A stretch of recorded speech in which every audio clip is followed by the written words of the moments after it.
উপস্থিত সকলকে প্রণাম। আজকে খুব আনন্দের মধ্যে আমি আজকে গোবরডাঙ্গা নকশার এই অনুষ্ঠানটাতে এসেছি।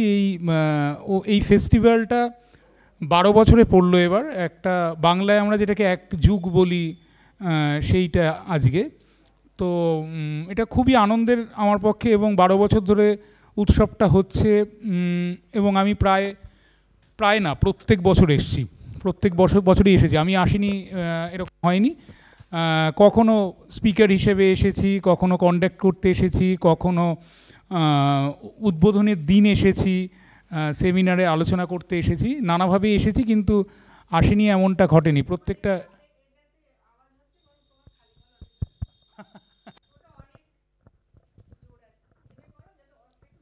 কি আচ্ছা, ওকে, এবার দেখো, এবার সাউন্ড ঠিক আছে? হ্যাঁ। তো ফলে এক যুগ একটা উৎসবের হওয়া সেটা খুব সহজ ব্যাপার নয়, এবং বহু মানুষের ভালোবাসা, তাদের সদিচ্ছা, এই জিনিসগুলো ছাড়া তো এটা সম্ভব নয়। তো এই একটা ব্যাপার। আর অন্য কয়েকটা জিনিসও বলা দরকার এর মাঝে, মানে এই 12 বছরটার মধ্যে অনেকগুলো মানে খুব জটিল কঠিন সময় গেছে। তার মধ্যে কোভিডের সময়টাও আমরা দেখেছি, সেই সময়টাও পার হয়েছে। থিয়েটারও সেই সময় কঠিন সময়ের মধ্যে গেছে। যারা এই কাজ করেছেন তাদেরকে অনেক সমস্যার মধ্যে দিয়ে যেতে হয়েছে, সমস্যা পার করতে হয়েছে, কেননা থিয়েটার সবসময়ই তার জার্নিটা, প্রতিদিনের থিয়েটার প্রতিবার নতুন করে শুরু করার মতো। সেই যেরকম ব্রায়ান লারা বলতেন যে আমি 300 রান করেছি বলে কিছু ফুরিয়ে যায়নি, পরের দিন যখন আমি নামছি তখন আবার জিরো থেকে শুরু করছি। তো থিয়েটারও একদমই তাই। এটা ফিল্মের শুটিংয়ের মতো, শুধুমাত্র শুরু করলাম এবং শেষ হয়ে গেল, মানে প্যাক আপ হয়ে গেল, মানে পুরো জিনিসটাই শেষ হয়ে গেল, ওরকম নয়। পরের দিন আবার ওই শূন্য থেকেই স্কোর শুরু করতে হয়। তো যাই হোক, ওই দীর্ঘ 12 বছরের এই যাত্রাপথটার সাথে আশিসদা, দীপাদি, ওদের সকলের সাথেই আমার সম্পর্ক অত্যন্ত প্রায় আত্মীয়েরই মতো। তো এখানে আসাটা আমার আলাদা করে আনুষ্ঠানিক আসা কিছু নয়, আমি আসবই, এটা খুব স্বাভাবিক। তো এবারে আমার দায়িত্বটা রয়েছে হচ্ছে আজকের এই সেমিনারটা কন্ডাক্ট করা। এখানে মাই থিয়েটার মাই জার্নি এই শীর্ষক আলোচনা হবে, এবং রোজই হচ্ছে, গতকালও হয়েছে। আজকে দ্বিতীয় পর্যায়ে, খুব সম্ভবত দ্বিতীয় পর্যায়ে আজকে রয়েছি আমরা আলোচনাতে। আজকে সকাল থেকে আকাশের একটু মুখ ভার, তো বৃষ্টি পড়ছে, ঝিরঝির করছে, ওয়েদার অনেকখানি বদলে গেছে। তা বৃষ্টি বদলাতেই পারে, তার জন্য আমরা করব না এরকম সেমিনার এরকম নয়। নিচের অংশগুলো খুব কাদা জমে আছে, আমরা একটু ওপরের তলায় চলে এসেছি। আজকে ছাদের নিচে বসে একসাথে সবাই মিলে কথা বলবো, থিয়েটার নিয়ে আলোচনা হবে। আমি নিজেও প্রত্যেকবার বলেছি যেরকম অনেক কিছু, আমি এখন নিজে অ্যাক্টিভলি তো আর থিয়েটার করি না, সেটা কখনো করতাম ইউনিভার্সিটির সময় বা কলেজের সময়, তখন করতাম। তার যে অভিজ্ঞতা সেগুলো রয়েছে, এবং পরে যখন আমি খবরের কাগজে দীর্ঘ যাত্রার মধ্যে থেকেছি, যখন যেমন পেরেছি, যেভাবে পেরেছি থিয়েটারের জন্য খানিকটা করে লিখেছি। এবং থিয়েটারের জার্নিটা এভাবেই চলতে থাকে, যেভাবে খানিকটা করে কন্ট্রিবিউট করতে পারেন, সেইটুকু ছোট ছোট কন্ট্রিবিউশনও খুব বড় হয়ে দেখা দেয়। ফলে যিনি লেখার জায়গা আছেন তিনি লিখলেন, যিনি মেকআপের জায়গা আছেন তিনি মেকআপ করলেন, যিনি একটুখানি যন্ত্র বাজাতে পারেন তিনি যন্ত্র করলেন। এরকম প্রত্যেকটা টুকরো টুকরো ছোটো জিনিসই একটা সংসারে যেরকম কোনো কিছু ফেলে দেওয়ার নয়, একটা ছোটো বাটি একটা ছোটো ঘটিও কাজে লেগে যায়, তেমনই থিয়েটারেও সব ধরনের মানুষ, সব রকম কাজের মানুষ কোনো না কোনোভাবে আশ্রয়ে পেয়ে যান, বা মা যেরকমভাবে সন্তানের, অনেক পরিবারে অনেক সন্তান থাকলে তাদেরকে আপন করে নিতে পারেন, থিয়েটারও সেরকমই সকলকে আপন করে নেয়, এবং থিয়েটারের বন্ধুত্বটা আজীবন থেকে যায়। এটা একটা সময়ের পর চলে যায় তা না, থিয়েটার করতে করতে বা থিয়েটারের যাত্রার মধ্যে কারোর সঙ্গে আলাপ হয়ে গেল, সেটা কখনো ফুরিয়ে যায় না। আমি এর চেয়ে বেশি আজকে বলবো না, কারণ আজকে বলা আমার কাজ নয়। আজকে একটু শুনতে এসেছি আমি। জলপাইগুড়ি থেকে সব্যসাচী এসেছেন, উনি মাইম থিয়েটারে কাজ করেন, আর আমাদের সৃষ্টি, তাই তো, সৃষ্টি থিয়েটার, মাইম থিয়েটার, ওনা মাইমের কাজ করেন। আর শুভজিৎ আমার খুবই পরিচিত, আমি ওদেরও ডানকুনিতে ওদের ফেস্টিভ্যালও একবার নয় একাধিকবার গেছি, ওদের পারফরমেন্স দেখেছি। ওদের ওখানে বিদেশি দল এসেছে, দেশের দল এসেছে, নানা জেলার দল এসেছে, তাও দেখেছি। ওরাও খুব লড়ালড়ি করে থিয়েটার করে একটা জায়গা, ওরা ওখানে একটা মাঠের মধ্যে একটা জায়গা ধীরে ধীরে সেই জায়গাও গড়ে উঠতে দেখেছি আমি, ঢাকা দিয়ে। সেই সব কিছুর আমিও সাক্ষী। তো আর দীপাদিদের এই জায়গাটারও আমি সাক্ষী, কারণ আমি এটা বলতে পারি যেহেতু এই দীর্ঘ 12 বছরের যাত্রার সঙ্গে আমি যুক্ত। 12 বছর আগে যে সেমিনারটাতে আমরা যে জায়গাটাতে বসেছিলাম, এরকমই শীতকাল ছিল, এরকমই ডিসেম্বর মাস ছিল, কিন্তু এই বাড়িটা ছিল না তখন। এইখানটা মাঠ ছিল, এবং ওপরে একটা চাঁদোয়া খাটিয়ে তার মধ্যে বসে আমরা কথা বলেছি। তো সেখান থেকে আস্তে আস্তে বেড়েছে, দল দল গ্রো করেছে, মানুষের ভালোবাসা বৃদ্ধি পেয়েছে। মানুষের ভালোবাসা ছাড়া থিয়েটার বাঁচে না, গাছ যেমন জল ছাড়া বাঁচে না, এও সেরকমই। তো এটা আমাদের সবার পক্ষে আনন্দের যে নকশার এই সুন্দর বাড়িটা রয়েছে এবং প্রত্যেকটা বাড়ি এখানে থিয়েটার আশ্রয় পেয়েছে। আমরা আমাদের সকলের ভালোবাসা এখানে জড়িয়ে রয়েছে। আর ওরা যে দুজন দু রকমের থিয়েটারের থেকে এসেছেন সেটার মধ্যেও একটা জিনিস বলবার আছে, যেটা শুভজিৎ শুভজিৎ অনেক কম বয়স থেকে থিয়েটারের সঙ্গে যুক্ত।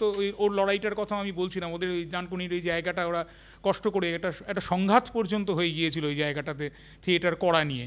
তো সেগুলো নিশ্চয়ই ও বলবে, আমি সেগুলো শুনতে চাইবো। কারণ একটা থিয়েটার শুধুমাত্র শুধু একটা পারফরমেন্স নয়, যেহেতু এখানে জীবন্ত মানুষ শুনছেন এবং জীবন্ত মানুষ অভিনয় করছেন, এর মাঝখানে অনেক কিছু থাকে। মানে যদি আমি আপত্তিকর কিছু বলতে চাই তাহলে কোনো মানুষ আওয়াজ করে সেটাকে থামাতে পারেন, আবার রাষ্ট্রবিরোধী কিছু বললাম পুলিশ এসে অ্যারেস্ট করতে পারেন। এই ধরনের অ্যাক্টিভিটি তো ঘটতে পারে, কারো জমি নিয়ে সমস্যা আছে আপত্তি করতে পারেন, সেগুলো নিশ্চয়ই শুভজিৎ আমাদেরকে বলবে। আর মাইম থিয়েটার আজকে কেন, চিরকাল সবকালীন সময় এর তাৎপর্য কোনো দিন কমবে বলে আমি মনে হয় না। আমি যোগেশবাবুর দেখেছি মাইম, আমি নিরঞ্জনবাবুর সঙ্গে আমার ব্যক্তিগত পরিচয় আছে, ওদের কাজও আমি দেখেছি, আরও দেখেছি মাইমের কাজ। আমি এখানেই আরেকটা কাজও দেখে গেছি, ওদের রেল লাইনের ধারে ওরা ওই জায়গাটা কাজ। যাই হোক, আমি মাইমের সঙ্গেও দেখেছি। মাইমের ভাষাটা তো আমার আরও খুব বৃহত্তর ভাষা বলেই মনে হয়, যেখানে আসলে আর ল্যাঙ্গুয়েজও কোনো বাধা কখনো হয়ে ওঠে না। তো সকলে তার মধ্যে জুটে যেতে পারেন। মানুষের বেসিক যে আবেগ, মানুষের যে নিজস্ব যে কথার আবেদন, যেখানে মানুষের কথার প্রয়োজন হয় না, কিছু অভিব্যক্তি সেখানে অনেক জরুরি হয়ে ওঠে। খিদে পাওয়ার ভাষা একই রকম হয়, কামনা বাসনা লোভ এই সবের ভাষা একরকমের হয়। সেই ভাষাগুলোকে আমরা কিভাবে ফুটিয়ে তুলবো সেগুলো খুব ইম্পর্টেন্ট। তো আমি প্রথমেই মাইমের কথাটা একটুখানি শুনে নিই, তারপরে আমি শুভজিতের কাছেও যাব, ওর জার্নি বলবে, একটানা কথাগুলো শুনবো। যদি এরপরে আমার মনে কোনো প্রশ্ন আসে আমি নিশ্চয়ই জিজ্ঞাসা করবো, এবং উপস্থিত যতজন আছেন তাদেরকেও বলবো, তাদেরও মনে কোনো একটা বিষয়ে নিয়ে যদি কোনো একটা ছোটোখাটো আরেকটু খুঁটিয়ে কিছু জানবার ইচ্ছা হয়, নিশ্চয়ই সকলে পার্টিসিপেট করবেন। এই অভিনয়ের আগ্রহটা আমার স্কুলে, আমি যে স্কুলে পড়তাম, এফডিআই ফণীন্দ্রদেব ইনস্টিটিউশন, আমাদের জলপাইগুড়ির একটি খুব পুরনো বিদ্যালয়। তো সেখানে এরকম আমার মতো আরও 3-4 জন ছেলে, তাদের খুব একটা আগ্রহ ছিল, এবং আমাদের এই কয়েকজনের আগ্রহে এবং উৎসাহে স্কুলে প্রতি বছর নাটক করা হতো, এবং সেই নাটকে আমরা নিয়মিত অংশ নিতাম। তারও আগে পাড়াতে আপনাদের অনেকেরই মনে আছে যে পাড়ায় পাড়ায় জলসা হতো, ছোট ছোট পাড়ার মানুষেরাই করতো, এবং নিজেরাই প্যান্ডেল তৈরি করে, নিজেরাই মঞ্চ চৌকি দিয়ে রিহার্সাল করে, হ্যাঁ, নিজেরাই চৌকি দিয়ে মঞ্চ তৈরি করে, এবং বাড়ির বড়দের শাড়ি নিয়ে এসে নিজেরাই বাঁশ দিয়ে বেঁধে সেই মঞ্চ তৈরি করে আমরা নাটক করতাম। এবং সেই নাটক আমরা খুব আর কি বড় বড় নাটক করেছি সেখানে, এবং সেখানে রবীন্দ্রনাথ ঠাকুর, সুকুমার রায়, দ্বিজেন্দ্রলাল রায়, এমন অনেক নাটক আমরা ওখানে করেছি, অনেকের নাটক আমরা ওখানে করেছি, করতে করতে বড় হয়েছি। এইভাবে যখন কলেজে গেলাম, তো কলেজে যাওয়ার পরে স্বাভাবিকভাবেই অন্যান্য প্রত্যেকের যেমন হয় আমাদেরও তেমন হয়েছে, পড়াশুনোটা করতে ইচ্ছে করছিল না, তখন ইচ্ছে করছিল অন্য কিছু করতে। তো সেই অন্য কিছুর মধ্যে থিয়েটার একটা ছিল, এবং সেইখানে জলপাইগুড়ির একটি ছোট্ট থিয়েটারের দলের সঙ্গে যুক্ত হলাম, এবং সেই থিয়েটারের দলের সঙ্গে যুক্ত হয়ে সত্যি সত্যি থিয়েটারটা কেমন করে করতে হয় সেই ভাবনাটা এবং সেই ধারণাটা তৈরি হলো।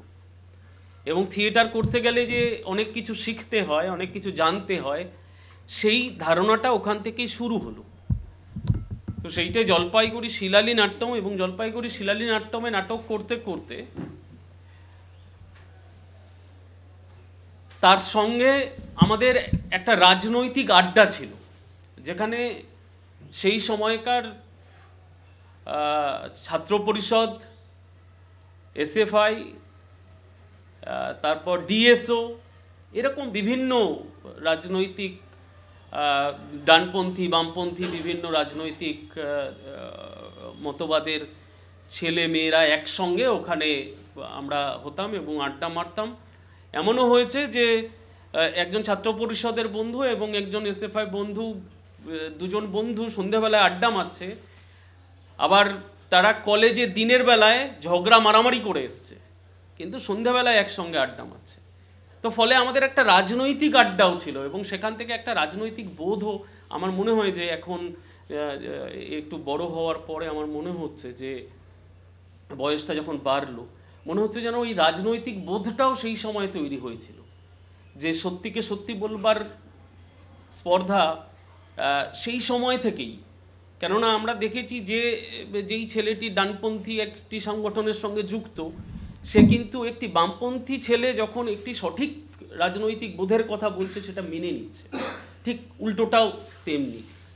সেই যে একটা, এবং তখন দেখেছিলাম যে একটা প্রত্যেককে সহ্য করার একটা মানসিকতা, সেই সময় আমি ওই তার মধ্য দিয়ে বড় হয়েছি।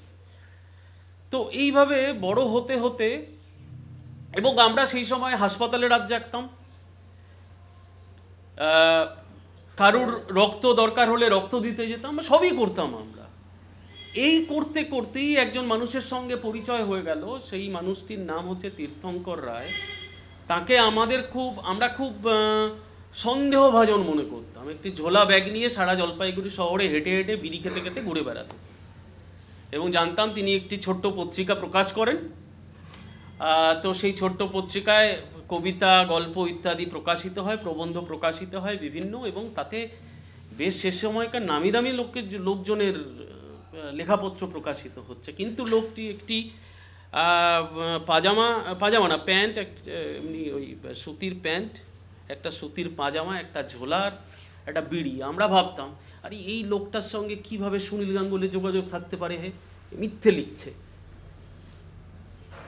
আমরা এরকম সেই সময়, আরে নারায়ণ সান্যালের লেখা এখানে কী করে ছাপা হয়, এটা সম্ভবই না। উৎপল দত্তের সাক্ষাৎকার ছাপা হচ্ছে, আরে এই লোকটা কি, বিড়ি খেতে খেতে ঘুরে বেড়াচ্ছে। এই করে একদিন এক বন্ধুর বাবার অ্যাক্সিডেন্টের ফলে আমরা যখন হাসপাতালে গেলাম, এই হাসপাতালে গিয়ে ওই লোকটির সঙ্গে সত্যি সত্যি সেই দিন সরাসরি পরিচয় হলো। সেই ভদ্রলোক সেইখানে, ওই হাসপাতালের সামনে একটি ছোট্ট হোটেল ছিল, সেইখানে রাত্রিবেলা খেয়ে তিনি ঘরে যেতেন, একাই থাকতেন। তো তার সঙ্গে গল্প হতে হতে হতে, থিয়েটারের গল্প ইত্যাদি হতে হতে কিভাবে যেন মূকাভিনয়ের গল্পটা চলে এলো। এখন আমার ঠিক মনে নেই কিভাবে ওই মূকাভিনয়ের গল্পটা এলো। তো আমার মূকাভিনয় শেখার একটা ইচ্ছে ভেতরে ভেতরে ছিল। তো সেইখানে আলোচনা হতে হতে যখন আমি বললাম ওনাকে যে মূকাভিনয়টা কী করে শেখা যায়, শিখতে খুব ইচ্ছে করে, বলেও আচ্ছা শিখবি, চল আমার সঙ্গে, বলে তখন এরকম হাত ধরলো। তখন রাত্রি 11:30 পৌনে 12টা বাজে।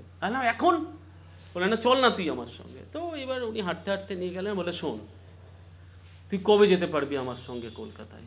আমি বললাম বলো তুমি কবে যাবে। তো একটা দিন ঠিক হলো, এবং আমি এলাম নিরঞ্জনদার কাছে, এবং নিরঞ্জনদার কাছে মূকাভিনয় শেখা শুরু হলো। এবং নিরঞ্জনদা প্রথম দিন বলেছিলেন যে জলপাইগুড়িতে থাকো, এখান থেকে কত দূর? বললাম 615 কিলোমিটার দূর। ওখান থেকে তুমি এখানে এসে মূকাভিনয় শিখবে, এ সম্ভব নয়, হবে না এটা। তুমি বরঞ্চ ওখানেই দেখো, থিয়েটার করছো, থিয়েটার করো, আর নাটকের বইপত্র পড়ো, যা যা নাটক পাচ্ছ সব পড়ে নাও। রবীন্দ্রনাথ ঠাকুর পড়েছো? আমি বলেছি হ্যাঁ, একটা দুটো পড়েছি।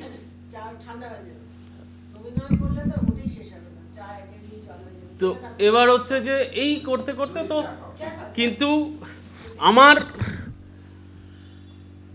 আমি তখন সিদ্ধান্ত নিয়েই এসেছিলাম যে আমি মূকাভিনয়টা শিখবই। যাই হোক, তারপর থেকে গেলাম এবং মূকাভিনয় শিখতে শুরু করলাম, এবং ইন্ডিয়ান মাইম থিয়েটারে কিছু কিছু পারফরমেন্সও করলাম। ইতিমধ্যে একটা চাকরি পেয়ে গেলাম।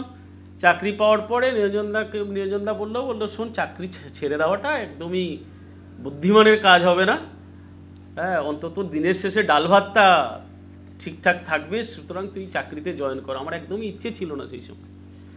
তো যাই হোক, দাদা আমাকে বললেন এবং চাকরিতে জয়েন করলাম, এটা 2000 সালে। তো তারপর তখনও আসতাম, এসে শিখতাম, এখানে পারফর্ম করতাম ইত্যাদি করতে করতে 2010 সালে দাদাই বলল যে একটা দল, নিজের দল তৈরি করাটা খুব জরুরি। হ্যাঁ, নিজের কাজটাকে যদি করবা, নিজের ভাবনাটাকে যদি প্রকাশ করতে হয়, তাহলে তো তখন নিজের ভাবনা প্রকাশ করবার জন্য সেই দলটা তৈরি করলাম, জলপাইগুড়ি সৃষ্টি মাইম থিয়েটার। এবং জলপাইগুড়ি সৃষ্টি মাইম থিয়েটারে তৈরি করার প্রথম থেকেই আমরা মানে আমি একটা পরিকল্পনার মধ্য দিয়ে এগোচ্ছিলাম যে যেরমভাবে মূকাভিনয়কে দেখেছি এর আগে, যোগেশ দত্তর মূকাভিনয় দেখেছি, নিরঞ্জনদার মূকাভিনয় দেখেছি, টিভিতে আরও একজন দুজনের মূকাভিনয় দেখেছি, যে ঠিক ওই রকম মূকাভিনয় আমরা করব না, আমরা একটু অন্য কিছু যদি করা যায় সেইটা করবার চেষ্টা করব। তো সেটাও দাদার সঙ্গে আলোচনা করেছি অনেকবার বলে, এবং দাদার সবচেয়ে বড় ভালো বিষয় যে উনি খুব অ্যাপ্রিসিয়েট করেন সব কিছু, সবটাকেই অ্যাপ্রিসিয়েট করেন। ফলে আমরা নাটক শুরু করলাম। প্রথম যে যে মূকাভিনয় তৈরি করলাম সেটা রবীন্দ্রনাথ ঠাকুরেরই রক্তকরবী থেকে ভাবনা নিয়ে করেছিলাম। প্রকৃতি পুরুষ বলে একটি প্রযোজনা, খুব ছোট্ট একটি প্রযোজনা, এবং সেই প্রযোজনাটি খুব প্রশংসিত হয়েছিল এবং সবাই বলেছিল যে ভালো হচ্ছে। তো সেই থেকে করলাম। তারপরে আমার একটা আগ্রহ তৈরি হয়ে গিয়েছিল আমাদের এখানকার ফোক থিয়েটারে, আমাদের নর্থ বেঙ্গলের ফোক থিয়েটার। নর্থ বেঙ্গলের ফোক থিয়েটারটা অত্যন্ত ভালো এবং রিচ একটা সমৃদ্ধ একটা মাধ্যম, অনেকগুলো ধরন ওখানে রয়েছে। আমি আশিসদাকে বলেছিলাম যে আশিসদা আমার ওইটা অনেক বেশি বলা সহজ, ওই ফোক থিয়েটার নিয়ে বলাটা আমার খুব সহজ বিষয়। তার কারণ দীর্ঘদিন ফোক আর্টিস্টদের সঙ্গে, ফোক থিয়েটারের ফোক আর্টিস্টদের সঙ্গে এবং ফোক থিয়েটারের সঙ্গে আমি অনেক দিন থেকেছি, তাদের সঙ্গে রাত্রি যাপন করেছি। ফলে ওইটা আমি অনেক মানে আমার মনে হয় যে আমি ওইটা সম্পর্কে অনেক ভালো বলতে পারি। কিন্তু ফোক থিয়েটারে খুব সংক্ষেপে আমি একটু বলে দিই, সেটাও আছে না, তুমি পরে আরেকবার এসে নিশ্চয়ই বলবে। না, হ্যাঁ, আমরা ওটা নিয়ে শুনবো। হ্যাঁ, এবার এই যে আমার পরবর্তী যে প্রযোজনার ভাবনাটা কোথা থেকে এলো, আমাদের ওখানে কোচবিহার, জলপাইগুড়ি, মালদা, দিনাজপুর, দার্জিলিং, এই আর পরে এই যে কালিম্পং ডিস্ট্রিক্ট হয়েছে, দিনাজপুর, এদিকে আলিপুরদুয়ার হলো, যাই হোক। এবার এই যে এখানে না বিভিন্ন ধরনের ফোক ফর্মের থিয়েটার হচ্ছে, কুষাণ হচ্ছে, দোতরাডাঙ্গা হচ্ছে, চোরচুন্নি হচ্ছে, বিশহর হচ্ছে, পালাটিয়া হচ্ছে, এইগুলো হচ্ছে। এবং তাদের যে প্রেজেন্টেশনের ধরন সেইটি আমাকে অত্যন্ত মুগ্ধ করে, মানে এখনও করে। আর ভালো লাগে কি লাইভ ইনস্ট্রুমেন্টের ব্যবহার। আমি তখন ঠিক করলাম যে আমিও লাইভ ইনস্ট্রুমেন্ট ব্যবহার করব, এবং ওইখান থেকে ওই ফোক আর্টিস্টদেরকে নিয়ে এসে, সেই ফোক আর্টিস্ট তারাই বাঁশি বাজাচ্ছিল, তারাই তালবাদ্য বাজিয়েছে, তারাই হারমোনিয়াম বাজিয়েছে, দোতরা বাজিয়েছে আমাদের নাটকে। তো সেইভাবে আমরা তৈরি করলাম হচ্ছে দক্ষিণ রায় হচ্ছে জলপাইগুড়ির একটা গল্প। আবার সুন্দরবনেও দক্ষিণ রায়ের একটা বনবিবির পালা, সেখানেও দক্ষিণ রায় আছে। তো এখন প্রায় বাঘের সঙ্গে সমার্থকই বলে। হ্যাঁ, হ্যাঁ। এবার হচ্ছে এই দুটো গল্পকে আমি হচ্ছে মিলিয়ে একটা প্রযোজনা তৈরি করলাম। সেই প্রযোজনাটির নাম হচ্ছে দক্ষিণ রায় নাম দিয়ে করলাম, এবং সেখানে লাইভ ইনস্ট্রুমেন্ট ব্যবহার করে, এবং ধরনটা আমাদের এই যে ফোক ফর্মের যে ধরনটা সেইটাকে ব্যবহার করার চেষ্টা করলাম। এবং তারপরে তৈরি করলাম হচ্ছে নকশিকাথার মাঠ, একই রকমভাবে একই রকম ব্যবহার করে এইরকম দুটো তিনটে প্রযোজনার পরে একটু আবার মনে হলো যে একটু অন্য ধারার কাজ করি। একটু অন্য ধারার কাজ যখন করলাম, তখন করলাম ওভারকোট। গোগলের একটা বিখ্যাত ছোট গল্প, সেখান থেকে নিয়ে ওই গল্পটাকে, একটা বিদেশি গল্পকে আমাদের ভারতীয় ধরনে, ভারতীয় ভাবনায় প্রকাশ করার চেষ্টা করে সেইটে করলাম। করে তারপর রবীন্দ্রনাথ ঠাকুরের তোতা কাহিনী ইত্যাদি ইত্যাদি করে এই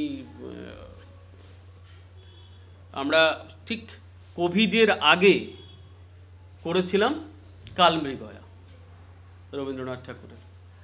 এবার কোভিডের পরে, মানে এটা গেল কোভিডের আগ পর্যন্ত। কোভিডের আগ পর্যন্ত আমাদের একটা কাজের একটা অত্যন্ত বড় স্প্যান এবং অনেক কাজ, প্রচুর শো ইত্যাদি ইত্যাদি। কোভিডের পরে অবস্থাটা বদলে গেল, অনেকটা বদলে গেল। স্ট্রাগলটা অনেক বেড়ে গেল, ছেলে মেয়েদের গ্রুপের ছেলে মেয়েদের স্ট্রাগল অনেক এক্সিস্ট করাটাই মুশকিল হয়ে গেল। এবং এখন ভাবনাটায় এই জায়গায় এসে দাঁড়িয়েছি যে এখন আর ওই বড় স্প্যানের 1 ঘন্টা 1.5 ঘন্টা প্রচুর মানুষ, 20 জন 22 জন মানুষ নিয়ে লাইভ ইনস্ট্রুমেন্ট নিয়ে একটা পারফরমেন্স তৈরি করা এবং সেই তৈরি করে তার ভবিষ্যৎটা কি, এখন আমার কাছে প্রশ্ন, মানে এটার সামনে একটা প্রশ্নবোধক চিহ্ন আমার সামনে এসে দাঁড়িয়েছে। এখন আমি আর সেই রকম বড় স্প্যানের কাজ করার, বড় মানে একটা বড় বিষয় নিয়ে কাজ করার আগ্রহ আর খুঁজে পাচ্ছি না। এটা কোভিডের পরে হয়েছে। তো সেই কারণে এখন খুব ছোট ছোট বিষয় কিন্তু খুব গুরুত্বপূর্ণ বিষয় নিয়ে এখন আমরা কাজ করছি। যেমন হচ্ছে এখন অধিকাংশ বিষয়টা যেমন আমরা করছি হচ্ছে এনভায়রনমেন্ট প্রবলেম, যেটা ভয়ঙ্কর রকম। আমরা জানি না কতটা বুঝতে পারছি, সে আগামী কয়েক বছরের মধ্যে এই পানীয় জল আমরা পাবো কিনা আমরা জানি না, শুদ্ধ বাতাস আর পাচ্ছি না। আর হচ্ছে এখন দেখবেন যে রোদে বেরোলে মানুষের অনেক রকম স্কিনের প্রবলেম হচ্ছে, এগুলো আরও বাড়বে। ফলে পরিবেশটা ভয়ঙ্কর রকম বিষাক্ত হয়ে উঠছে। তো সেই পরিবেশকে নিয়ে আমাদের কাজের ভাবনার মধ্যে আমরা রাখছি। আমরা আমাদের কাজের ভাবনার মধ্যে এখন রেখেছি বিভিন্ন হচ্ছে ইস্যু, সামাজিক ইস্যু, যেগুলো হচ্ছে মানে আমাদের ছোটবেলা থেকে শেখা দরকার, যেটা এখন প্রায় হারিয়ে যাচ্ছে। বড়দের সম্মান করা, মেয়েদের সম্মান করা, মহিলাদের সম্মান জানানো, যে মানবিক মূল্যবোধ যেগুলো প্রায় হারিয়ে যেতে বসেছে, এখন আমরা ওইগুলো নিয়ে কাজ করবার, খুব ছোট ছোট করে ওই কাজগুলো করবার চেষ্টা করছি এবং তাতে স্কুলের বাচ্চাদেরকে ইনভলভ করছি এবং স্কুলে গিয়ে গিয়ে কাজ করছি। আমরা জলপাইগুড়ি শহরের মানে গত বছর প্রায় শহর এবং শহর সংলগ্ন মিলিয়ে 20-25টা স্কুলে কাজ করেছি এই ইস্যু নিয়ে। এবং যখন আরজিকরের ঘটনা ঘটলো, সেটা তো একটা ডিজাস্টার হয়ে গেল, একটা ভয়ঙ্কর ব্যাপার হলো। আরজিকরের ঘটনার পরে আমরা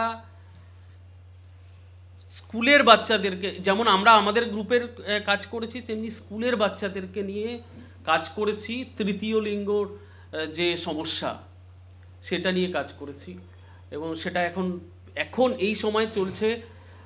আমরা এখন যে দুটো কাজ খুব করে করছি, একটা হচ্ছে এই আরজিকরের পরিপ্রেক্ষিতে তৈরি করা একটা প্রযোজনা, যে প্রযোজনাটি কিভাবে আমাদের মধ্যে সেই বোধটাই ছোটবেলা থেকে তৈরি করা হয় না, যে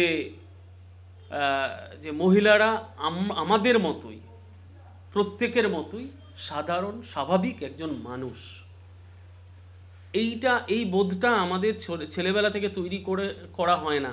আমাদের ছেলেবেলা থেকে তৈরি করা হয় ছেলে হিসেবে এবং মেয়ে হিসেবে। আমাদের বাবা মা, আমাদের আত্মীয় স্বজন আমাকে ছেলে হিসেবে বড় করে তোলেন আর কাউকে মেয়ে হিসেবে বড় করে তোলেন। আমরা বলছি যে না, দুজনকে সমানভাবেই বড় করে তুলতে হবে। এই বিষয়টা নিয়ে এখন আর হচ্ছে তৃতীয় লিঙ্গ যে তাদের যা সমস্যা, সেটা নিয়ে আমাদের এখনকার কাজ। এই আপাতত আমার হচ্ছে এই যে মাই জার্নি মাই থিয়েটার, এবং আমি কিছু ছবি এবং আমাদের প্রযোজনার কিছু ছবি আর একটা দুটো ভিডিও নিয়ে এসেছি, সেইগুলো যদি আপনারা দেখতে চান তাহলে আমি সেগুলো একটু দেখাতে পারি। একটা কথা জিজ্ঞাসা করি, তুমি একটা বলছিলে দেখো যে ধরো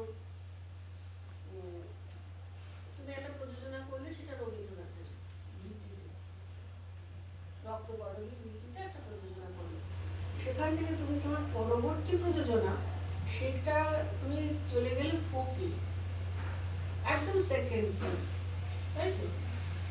এই যে এই যে যাওয়াটা, এইটা বিষয়ে যদি একটু বলো, মানে কি মানে ধরো তুমি একটা বিষয় ছিল সেটা রবীন্দ্রনাথ ছিল, সেইখান থেকে তুমি যেখানে চলে গেলে, তুমি ফোক থিয়েটার, ফোকের প্রতি ইন্টারেস্টেড হলে, এবং তোমার মাইন্ড থিয়েটারে তুমি ওই ফোক দ্বারা ইন্সপায়ার্ড হলে কোনোভাবে, বা ওইটাই তোমার অনুপ্রাণিত করলো বিভিন্ন রকমভাবে ওইটা করার জন্য। কেন, কোথা থেকে? তোমার তো আগেই করেছিল, তোমার তো জন্মই ওখানে।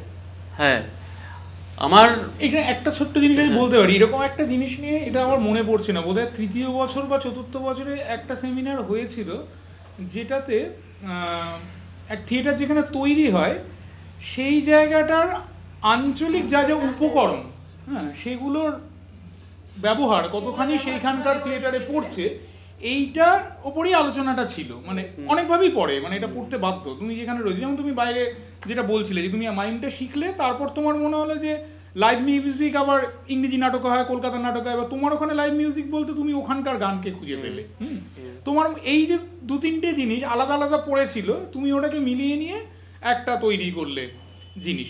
আবার দীপাদিও যে প্রশ্নটা করছে যে রবীন্দ্রনাথ বা থেকে তুমি ফোকে যাওয়া, এই যে শিফটিংটা, এটারও একটা কমন ভার্সন আমার মনে হয়েছে, সেটা তুমি তোমার মতো করে একটা ব্যাখ্যা নিশ্চয়ই করবে। যেমন যেটা হচ্ছে যে আমাদের দেশ যেহেতু মানে ফোক খুব ইম্পর্টেন্ট একটা ব্যাপার, যে কোনো ধরনের গানের আমাদের এখনও প্রাণ ফোকে পড়ে আছে, তো এবং আমরা সেগুলো শুনি, যেগুলো লোকগানের তাল বলো, লোকগানের দর্শন বলো, এগুলো সবই রিফ্লেক্টেড হয়েছে। এবং এটার মধ্যে রবীন্দ্রনাথ এর বাইরে নন, মানে রবীন্দ্রনাথের মধ্যে ওই সুরও এসেছে, ওই গল্প এসেছে, অনেক কিছুর ব্যবহার উনি করেছেন, হ্যাঁ, বিদূষক এসেছে, বৈরাগী বাউল এসেছে, অনেক কিছু, একটা পাগলের মধ্যে একটা ফিলোসফি উনি ঢুকিয়ে রেখেছেন, হ্যাঁ, একটা পদ্ধতিতে ঢুকিয়ে রেখেছেন।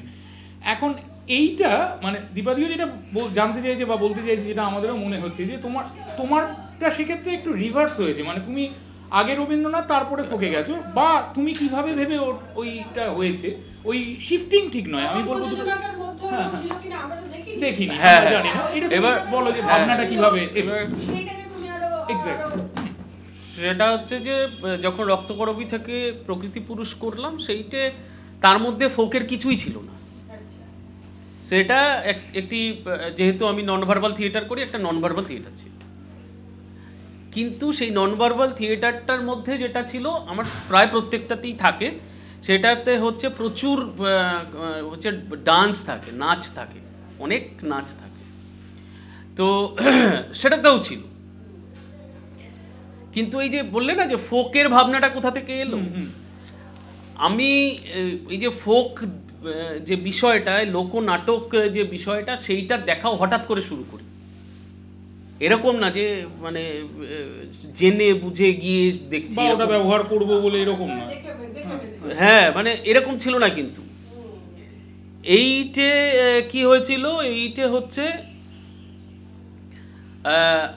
প্রত্যেক বছর আমাদের যে গভর্নমেন্ট থেকে জলপাইগুড়ি মানে জেলায় জেলায় বিভিন্ন ধরনের উৎসব করে, হ্যাঁ, বিভিন্ন ধরনের উৎসব করে। তো সেইখানেই কোনো একটা উৎসবে এরকম একটি পালা দেখেছিলাম, সেই সম্ভবত গম্ভীরা দেখেছিলাম প্রথমে। গম্ভীরাটা দেখে খুব ভালো লেগেছিল, তো ভালো লেগে তারপর আস্তে আস্তে যখন সেটার প্রতি আগ্রহ হলো, তখন খুঁজতে খুঁজতে আমি প্রথম একটি পালাটিয়া দেখেছিলাম। এই পালাটিয়াটা আমাকে একদম মানে মুগ্ধ করে, মানে কি বলবো, এটা মোল্ড করে দিয়েছিল। কীরকম, আমি শুধু ঘটনাটা বলি, শুনলে আপনাদেরও খুব ভালো লাগবে ঘটনাটা। পালাটিয়াটার নাম হচ্ছে, পালাটিয়া কিন্তু খুব মজার হয়, খুব সিরিয়াস হয়, এবং অত্যন্ত সুন্দর সুন্দর নাম হয়। তো এই পালাটিয়াটার নাম ছিল পেঁচকাটার সংসার। হ্যাঁ, তো এই হ্যাঁ, তো এই পেঁচ কাটার সংসারে এবং এই পালাগুলো কি হয়, রাত্রি 10টা সাড়ে 10টায় শুরু হয়, একদম সকাল পর্যন্ত চলে। কারণটা হচ্ছে যে সেই সময় তো আর গ্রামে গ্রামে কারেন্ট ছিল না, লাইট ছিল না। তো এইবার বাড়ির সবাই খাওয়া দাওয়া করে এসে ওইখানে অনুষ্ঠানে বসেছে, যতক্ষণ না আলো ফুটবে ততক্ষণ পালাটা চলবে। হ্যাঁ, আলো ফুটলে তারপরে সবাই যেতে পারবে, তখন পালাটা শেষ হবে। এই কারণে পালাটিয়াতে পালায় মানে এই যে সারা রাত যে পালাগুলো চলে তাতে কিছু বোরিং ব্যাপারও থাকে, সময়টাকে বাড়ানোর জন্য। কীরকম, প্রথমে ধরুন একটা দৃশ্য একটা ঘটনা গানে বলে দিয়ে যাবে, তারপর একজন বিবেক এসে সেটাকে আবার এক্সপ্লেন করে আলোচনা করবে, তারপর অভিনয় হবে ইত্যাদি। মানে এটা একটা ঘটনায় 3বার 4বার করে অভিনয় হয়। তারও কারণ ছিল, আগে মাইকও ছিল না, ফলে বারবার করে করে সেই ঘটনাটা পৌঁছে দেওয়া হতো। তো সেই যে পেঁচ কাটার সংসার রাত্রি 10টায় শুরু হলো, এবং পালাটিয়াতে এবং এই পালাতে আমাদের ওই অঞ্চলটাতে পুরো উত্তরবঙ্গে যে পালা হয়, সেই পালা কিন্তু জুয়ার টাকায় হয়। পালা, কারণ একটি পালার আয়োজন করতে ধরুন যে প্রায় 30, 35, 40 হাজার টাকা মতো লাগে, এখন আরও একটু বেশি লাগে। তো সেই 30, 35, 40 হাজার টাকা তো আর গ্রাম থেকে 1 টাকা 2 টাকা করে তুললেও হবে না। সেখানে একটা জায়গাটাকে জুয়ার যে হচ্ছে এজেন্ট থাকে তাকে বিক্রি করা হয় এক রাত্রির জন্য। সেও ওইটা বিক্রি করে সেই টাকাটা, যে টাকাটা দেয় সেই টাকাটা দিয়ে ওই আসরটা হয়। তো এটার আরেকটা নাম ওই কারণে জুয়ার গান, অনেকে জুয়ার গান বলে। তো এই জুয়ার বোর্ডের টাকায় দেখুন, জুয়ার বোর্ড থাকলে মদও থাকবে, মদ থাকলে বিড়ি থাকবে, গুয়া পান থাকবে, সব আছে ওখানে, সমস্ত আয়োজন আছে, আপনার যা যা প্রয়োজন সমস্ত আয়োজন আছে। তো এইবার একটা পালাটিয়ার আসরে প্রায় 1-1.5 হাজার মানুষ এরকম কি হয়, গোল হয়, তো চারিদিকে লোক, মাঝখানে অভিনয় হয় আর চারদিক থেকে লোক দেখে। এবার রাত্রি 10টা সাড়ে 10টায় যে গান শুরু হলো, পালা শুরু হলো, পালার শুরুতেই হয় হচ্ছে ছুকরি নাচ। ছেলেরা মেয়ে সেজে নাচ করে, এখন মেয়েরাও নাচ করে, এবং সেই নাচটা অত্যন্ত যৌন উদ্দীপনামূলক হয়, এবং তাতে সবাই আগ্রহী হয়ে যোগদান করে ওখানে এসে বসলো। বসার পরে এইবার এই যে পালা শুরু হলো, এইবার তাতে কেউ মদ খেতে যাচ্ছে, মদ খেয়ে এসে বসছে, কেউ বিড়ি খেতে যাচ্ছে, কিন্তু কিন্তু সেইখানে কোনো ধরনের আজ পর্যন্ত খারাপ ঘটনা ঘটেনি, যেখানে পুলিশ এসে কাউকে তুলে নিয়ে গেছে, এরকম ঘটনা আজও পর্যন্ত ঘটেনি। কিন্তু সেখানে মদ খাওয়া হচ্ছে, ছেলে মেয়েরা আসছে, বসছে, সব কিছুই হচ্ছে। এবার কেউ বিড়ি খাচ্ছে ওখানে বসে না, এবং একটু বয়স্ক মহিলারা তারাও বিড়ি খায়, পান খাচ্ছে। এসে আমি যেহেতু মাস্টারমশাই, সে যেন আমাদের ওই অঞ্চলে মাস্টার বলে ডাকে সবাই আমাদেরকে। তো কে মাস্টার আইচিত বইস, এ ডাকছে, ও ডাকছে, সে ডাকছে, এই করে করে এবার নাটকটা শুরু হলো না, পেঁচ কাটাকে নিয়ে সব আলোচনা চলছে, পেঁচ কাটার এই, পেঁচ কাটার ওই, পেঁচ কাটার 2টো বউ, হ্যাঁ, সেই 2টো বউয়ের মধ্যে অশান্তি, সেটা মেটাচ্ছে আরেকজন এসে, কিন্তু পেঁচ কাটা আসছে না তখনও। এইবার এইটা চলতে চলতে প্রায় ধরুন হ্যাঁ 2 ঘন্টা 2.5 ঘন্টা কিন্তু নাটক হয়ে গেছে, তখনও পেঁচ কাটার এন্ট্রি হয়নি, কিন্তু পুরো নাটকটাই চলছে পেঁচ কাটাকে নিয়ে, এবং আমাদের প্রত্যেকের আগ্রহ হচ্ছে যে পেঁচ কাটাটা কি। তো মাঝখানে তো আমার এইটাও মনে হয়েছিল, বাবা এত রবীন্দ্রনাথ ঠাকুরের মতো রে ভাই, এত রঞ্জন আসলোই না, হ্যাঁ না এরকম হইতে পারে। কিন্তু তো আমার সঙ্গে যে ছিল সে বলে বাট হয় নাকি, যা না দেখি না চল। এই করতে করতে জানেন তো একটা সময় আমাদের পালাটিয়ার আসরটা খুব মজাদার। কীরকম বলুন তো, এরকম একটা সার্কেল কল্পনা করুন, তার মাঝখানে একটা ছোট্ট সার্কেল কল্পনা করুন। এবার এই যে ছোট্ট সার্কেলটা, এখানে বাদ্যযন্ত্রীরা বসে, আর এই যে বড় সার্কেলটা, এর বাইরে সমস্ত দর্শকরা বসে, আর এই ছোট সার্কেল আর এবং বড় সার্কেলের যে এরিয়াটা, এটা হচ্ছে অ্যাক্টিং এরিয়া, এখানে অভিনয়টা হয়, ঠিক আছে। এবং এখানে একটা সরু রাস্তা, একটা ঘরে গিয়ে শেষ হয়, ওখান থেকে সাজঘর, ওখান থেকে এসে সেই সাজঘর কোনো স্কুল ঘর হতে পারে বা একটা টেম্পোরারি ঘরও হতে পারে, সেখান থেকে এসে ওরা অভিনয় করে, আবার ওখানে ফিরে যায়, আবার ওখানে বসেও পড়ে, আবার ওখান থেকে উঠে অভিনয় করে। আর হচ্ছে ওখানে যে সবাই প্রত্যেকজনে, ধরুন যে 20-25 জন থাকে একটি দলে, তারা প্রত্যেকে সবকটি বাদ্যযন্ত্র বাজাতে পারে, সবাই গান গাইতে পারে, সবাই অভিনয় করতে পারে। তো ফলে কে কখন কোনটা করছে আর হচ্ছে কোনো আগের থেকে রিহার্সাল করা থাকে না, শুধুমাত্র 2-3 দিন একটা আলোচনা করা থাকে, তারপরেই তাদের অভিনয় শুরু হয়। তো যাই হোক, এই করতে করতে করতে একটা সময় দেখলাম যে নাটকে আর কোনো ডায়লগ নেই, কোনো কথা নেই এবং কোনো গানও নেই, শুধুমাত্র মিউজিক বাজছে, একটা অর্কেস্ট্রা বাজছে, একটা মিউজিক বেজেই চলছে আস্তে আস্তে আস্তে আস্তে আস্তে আস্তে সেই পুরো মিউজিকটা অদ্ভুতভাবে ধীরে ধীরে ধীরে ধীরে থামলো এবং অত্যন্ত সুন্দর একটা ব্যাপার, আশ্চর্যজনক ব্যাপার ঘটলো। এই যে পুরো অঞ্চলটা, ততক্ষণে সবাই বসেও গেছে, 12টা 12:30 বাজে, সবাই বসেও গেছে। এবার পুরো মিউজিকটা একদম কমে গেল, কমে আবার উঠলো মিউজিকটা। হঠাৎ করে আমার পাশে যে ছিল সে আমাকে এরকম করে ডাক দিয়ে বলছে, দেখ সত্যি আমরা দেখছি দূরে একজন মানুষ, অদ্ভুত দেখতে, একটা স্টেপ করে এগোচ্ছে আর সবাইকে না দেখছে, আবার 2টো স্টেপ এগোচ্ছে, আবার সবাইকে দেখছে।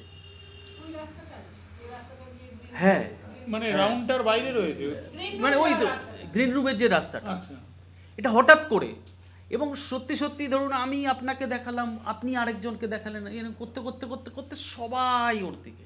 এবার ও আস্তে আস্তে আস্তে আস্তে আস্তে আস্তে আস্তে আস্তে না ওই সেটাতে আসলো, স্পেসটাতে আসলো, অ্যাক্টিং এরিয়াটাতে। এবং ওর আসাতে যখন আসলো, মিউজিকটাও একদম থেমে গেল। ওর প্রথম ডায়লগ, মোড়ে নাম পেঁচ কাটা।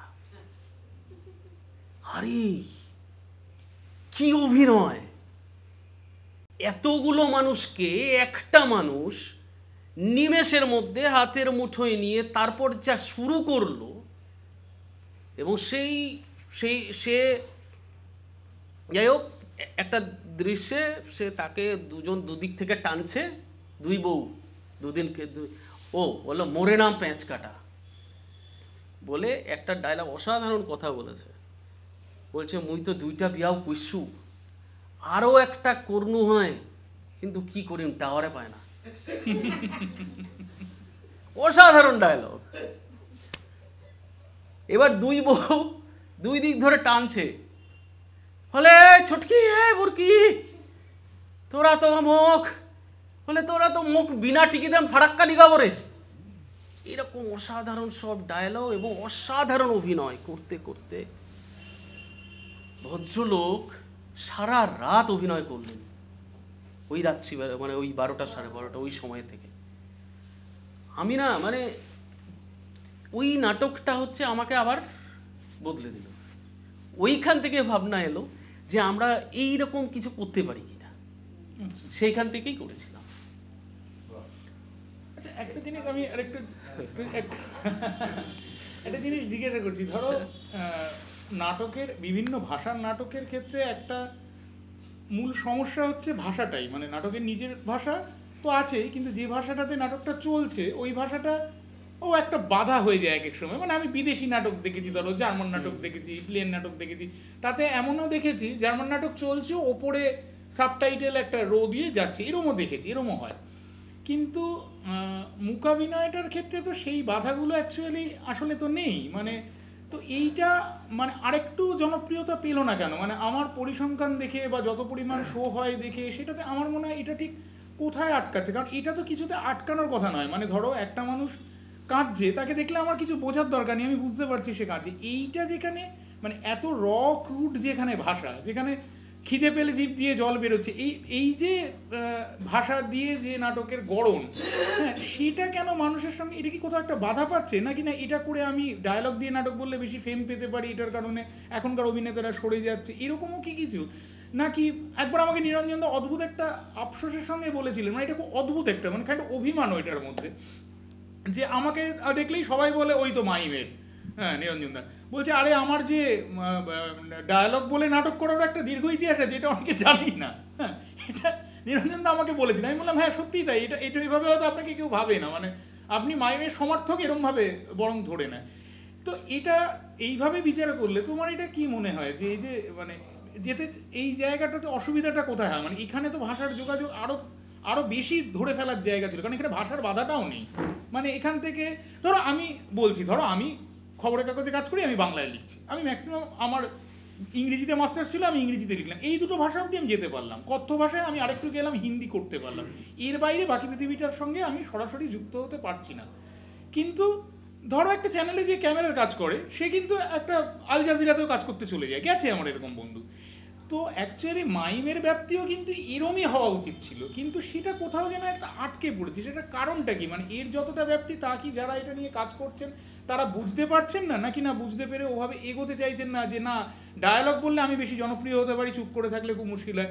আরেকটা উদাহরণ আমি এর মাঝখানে বলছি, কলকাতাতে যে বিভিন্ন যে ব্যান্ডগুলো আছে, ব্যান্ডগুলোর মধ্যে মাঝখানে ড্রামার পাওয়া যেত না। ড্রামার পাওয়া না যাওয়ার ব্যাপারে একটা ছোট ব্যান্ডের একজন গায়ক আমাকে বলেছিল, ড্রামার পেছনের দিকে বসে থাকে বলে তাকে দেখতে পাওয়া যায় না।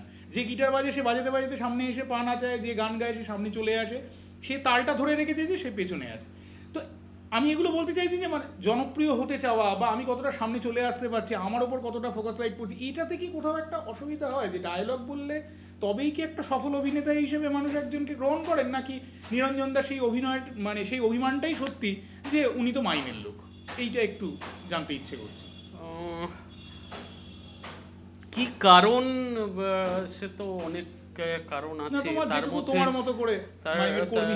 তার মধ্যে যেটা আমার বিশেষ করে মনে হয় যে মূকাভিনয়টা করবার জন্য একটা বিশেষ শিক্ষার দরকার, একটা বিশেষ অনুশীলনের দরকার।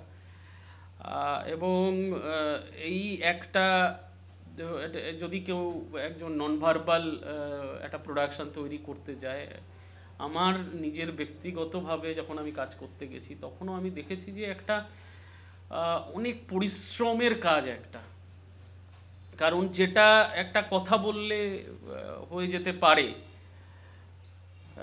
যখন এটা আরও কষ্ট হয়েছিল যখন রবীন্দ্রনাথ ঠাকুরের মুক্তধারা আমি নন ভার্বালি করবার চেষ্টা করেছিলাম। ধনঞ্জয়ের ডায়লগ কি করে নন ভার্বালি করা যায়, ঠিক। তো এই যে পরিশ্রমটা এবং এই যে অনুশীলনটা নিবিড় অনুশীলনটার কোথাও একটা ঘাটতি রয়েছে। মানে অতটা পরিশ্রম কেউ করতে আমার মনে হয় রাজি হচ্ছে না। হ্যাঁ, কোথাও একটা ঘাটতি রয়েছে। এবং তার ফলে আমরা ধরুন যে ফেস্টিভ্যালগুলোও করছি, সেই ফেস্টিভ্যালেও দেখেছি যে প্রোডাকশন এসে সেখানে পারফর্ম হচ্ছে, সেই প্রোডাকশনগুলো আমাদেরই ভালো লাগছে না। মানে আমরা যারা মূকাভিনয়টা করি তাদেরই ভালো লাগছে না। তো সাধারণ মানুষের কেন ভালো লাগবে? আর সাধারণ মানুষের যেটা ভালো লাগবে না সেটা কেন দেখতে আসবে? এটা একটা দিক।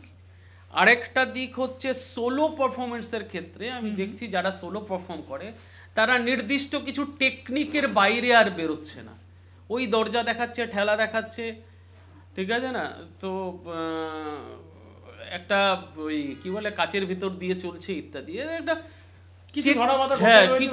কিছু টেকনিক, ঠিক আছে? এবং সেই টেকনিকগুলো সেগুলো অধিকাংশই হচ্ছে আপনি দেখবেন যে সেটের ব্যবহার করলে যা হতো সেইটা, যে টেকনিক ব্যবহার করা হয়। তো সেইটাও দেখতে দেখতে দেখতে একটু সময় কিছুক্ষণ ভালো লাগে, তারপরে সেটাও আমার মনে হয় যে আর ভালো লাগে না দেখতে। বুঝতে পেরেছি। একটা জিনিস আমি একটুখানি জিজ্ঞাসা করছি, তোদের ওখানে একটা এসেছিল, একটা বিদেশি দলের, ইথিওপিয়া না কোথাকার একটা দল এসে, একটা মাইমের দল এসেছিল আর্জেন্টিনা। এই দলটার কাজ আমি ওদের ওখানে দেখেছি, আমি সেই দলটার কাজ আগে আর কখনো দেখিনি। সেইটা খুব অদ্ভুত ছিল, মানে তাতে অনেক রকম অ্যাক্রোব্যাটিক্স ছিল, মানে লাফাচ্ছে ধাপাচ্ছে, দড়ি বেয়ে উঠে যাচ্ছে, ভল্ট খাচ্ছে। এইটাতে আবার ওদের মাইমটা দেখার জন্য ওদের ফেস্টিভ্যালে আরও কিছু মাইমের ছেলে মেয়ে এসেছিলেন। হ্যাঁ, তারা অনেকে আবার ওটাতে রিভোল্ট করলো, মানে ওখানে দাঁড়িয়ে আমাকে বললো যে হ্যাঁ দেখলেন কি, এটা তো মানে ওই অ্যাক্রোব্যাটিক্স দেখতে যেন আমি এসেছি, তো এটা তো সার্কাসে একটা ক্লাউনও করে, সেও তো দড়ি ধরে ঝোলে। এটা তো এইটার ব্যাপারে তোমার কি মনে হয়, অ্যাক্রোব্যাটিক্স কি খুব বেশি প্রয়োজন? যেমন অনেকে এনএসডিএনদের ব্যাপারেও অনেকে এই আপত্তিটা তোলে, ওদের এখনকার অনেক প্রোডাকশন খুব লাভ ঝাপ, মঞ্চ থেকে লাভ দিয়ে নামলো, নিচ থেকে লাভ দিয়ে উপরে উঠে এলো, এইটা নিয়ে অনেকে বলছে যে আমি কি দড়ির খেলা দেখতে গেছি, লাফানো চাপানো দেখতে গেছি, নাকি অভিনয় দেখছি। মানে তো মাইন্ডটাও কি সত্যি এই বাধাগুলোর মুখে আছে যে মানে আমি অ্যাক্রোবেটিক্স কি বাড়াবো নাকি না বাড়াবো না, নাকি আমি এটা তো তোমার কি মনে হয় মানে যে অ্যাক্রোবেটিক্স বা ওই এরিয়াল মুভমেন্ট কোনোটাতেই কোনো আপত্তি আমি আমার মনে হয় মানে আমার নেই, কিন্তু মূকাভিনয় কথাটাতে একটা অভিনয় শব্দটা আছে, সেইটে যদি থাকে তাহলে বাকি যা কিছুই থাকতে পারে, কোনো সমস্যা নেই। তো কিন্তু আমি অনেক, আপনি যেটা বললেন যে অনেক প্রযোজনাতে ঠিকই এরকমই দেখেছি যার মধ্যে অভিনয়টা নেই, শুধু ওই অ্যাক্রোবেটিক্সটা বেশি। তো সেই জায়গাটার থেকেও ওই যে বললাম, দর্শক ওই একটা মূকাভিনয় দেখতে এসে দর্শক না সুন্দর অভিনয় দেখলে, ভালো অভিনয় দেখলে সত্যি সত্যি এখনও মুগ্ধ হয়, এখনও অ্যাপ্রিসিয়েট করে, এখনও এসে জড়িয়ে ধরে। এবং আরেকটা আমাদের যেটা ব্যাপার সেটা হচ্ছে যে আমরা যেহেতু গল্প শুনতে শুনতে বড় হই, আমি এটাতেও বিশ্বাস করি আমার প্রত্যেকটা প্রযোজনায় আমি একটা গল্প রাখি, অর্থাৎ একটা শুরু একটা শেষ, একটা গোল গল্প। একটা গোল গল্প শুনতে শুনতে আমরা বড় হয়েছি, হঠাৎ করে আমরা একটা বিভিন্ন ধরনের গল্প বলবার চেষ্টা করছি, তাতেও মানুষ কিন্তু আস্তে আস্তে একটু, আমার এটা একদমই আমার ধারণা, হ্যাঁ একদমই আমার ধারণা, এটা যে কেউ দ্বিমত করতে পারেন, কারণ হয়তো এরকম হতেই পারে সেই গোল গল্প না বলেও সেটা জনপ্রিয়তা পেয়েছে, হতেই পারে সেটা, কিন্তু আমার মনে হয় যে একটা গল্প বলাটা খুব জরুরি, এবং সেই গল্পটা খুব সুন্দরভাবে নিটোলভাবে, যত নিটোলভাবে আমরা বলতে পারবো তত ভালো, বেশি দর্শকের কাছে পৌঁছবো। এবং সেই বলবার জায়গাটায় খামতি রয়েছে, কারণ আমি বিভিন্ন ফেস্টিভ্যালে দেখেছি, আমাদের বিভিন্ন দলের প্রযোজনাতে দেখেছি, এখানে জগদীশ আছে, জগদীশও অনেকটাই জানে, আমাদের আক্ষেপ করতে হয় যে এত পরিশ্রম করে একটা ফেস্টিভ্যাল করছি, দর্শক আসছে, দর্শক এসে বলে যাচ্ছে আরে কি হচ্ছে এগুলো, এরকম শুনতে হয়েছে আমাদের। তো মূকাভিনয়টা আরেকটু জনপ্রিয় করার জন্য আর কি কি ইনগ্রেডিয়েন্টস ওর মধ্যে ঢোকানো দরকার বা বাদ দেওয়া দরকার, বা তোমার কি মনে হয় মানে আগামী দিনে তুমি মূকাভিনয়টাকে কিভাবে দেখো, to make it more popular, আরো লোকের কাছে পৌঁছে দাও, আরো লোকের কাছে পৌঁছানো। এখন যারা মূকাভিনয় চর্চা করছেন তাদের অনেক বেশি করে অনুশীলন করতে হবে, শিখে, এবং হচ্ছে আরেকটা হচ্ছে নিরঞ্জনদা বলেন, সেটা হচ্ছে যে বুদ্ধিমান লোকের খুব দরকার যে কোনো শিল্পের বিকাশের ক্ষেত্রে। তো এখানেও তাই, যে নিজের বুদ্ধিকে কাজে লাগিয়ে, পড়াশোনাকে কাজে লাগিয়ে শুধুমাত্র হচ্ছে মূকাভিনয়ের ভাবনায় না থেকে সাহিত্য, সংস্কৃতি, সঙ্গীত, তার থেকে শুরু করে আমাদের স্থানীয় যে সংস্কৃতি সেইগুলোকে জানা, বোঝা, এবং সেইগুলো দ্বারা নিজেকে আলোকিত করা, এইগুলো করলেই আমাদের কাজ আরো সুন্দর হবে, ভালো হবে।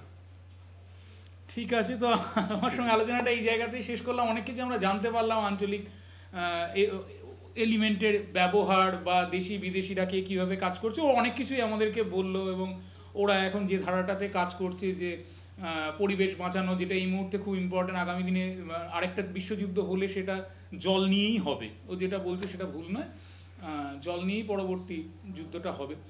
এবং এই মুহূর্তে যুদ্ধতেই আক্রান্ত সারা পৃথিবী, আমাদের চারপাশে প্রতিবেশী দেশগুলো কেউ মোটামুটি ভালো নেই, সব দেশেই কোনো না কোনো প্রধানমন্ত্রী বা রাষ্ট্রপতি পালিয়েই বেড়াচ্ছেন। যাই হোক, তো এই ব্যাপারে বিস্তারিত আলোচনা দরকার নেই, আমরা শুভজিতের কাছে যাবো, ও আমার অনেক দিনের পরিচিত, আমি আর সময় নষ্ট করবো না, শুভজিৎ ওর জার্নির কথা বলুক, অনেকটা আমি জানি, আমার মাঝখানে মাঝখানে যা মনে হবে সেগুলো আমি জিজ্ঞেস করবো।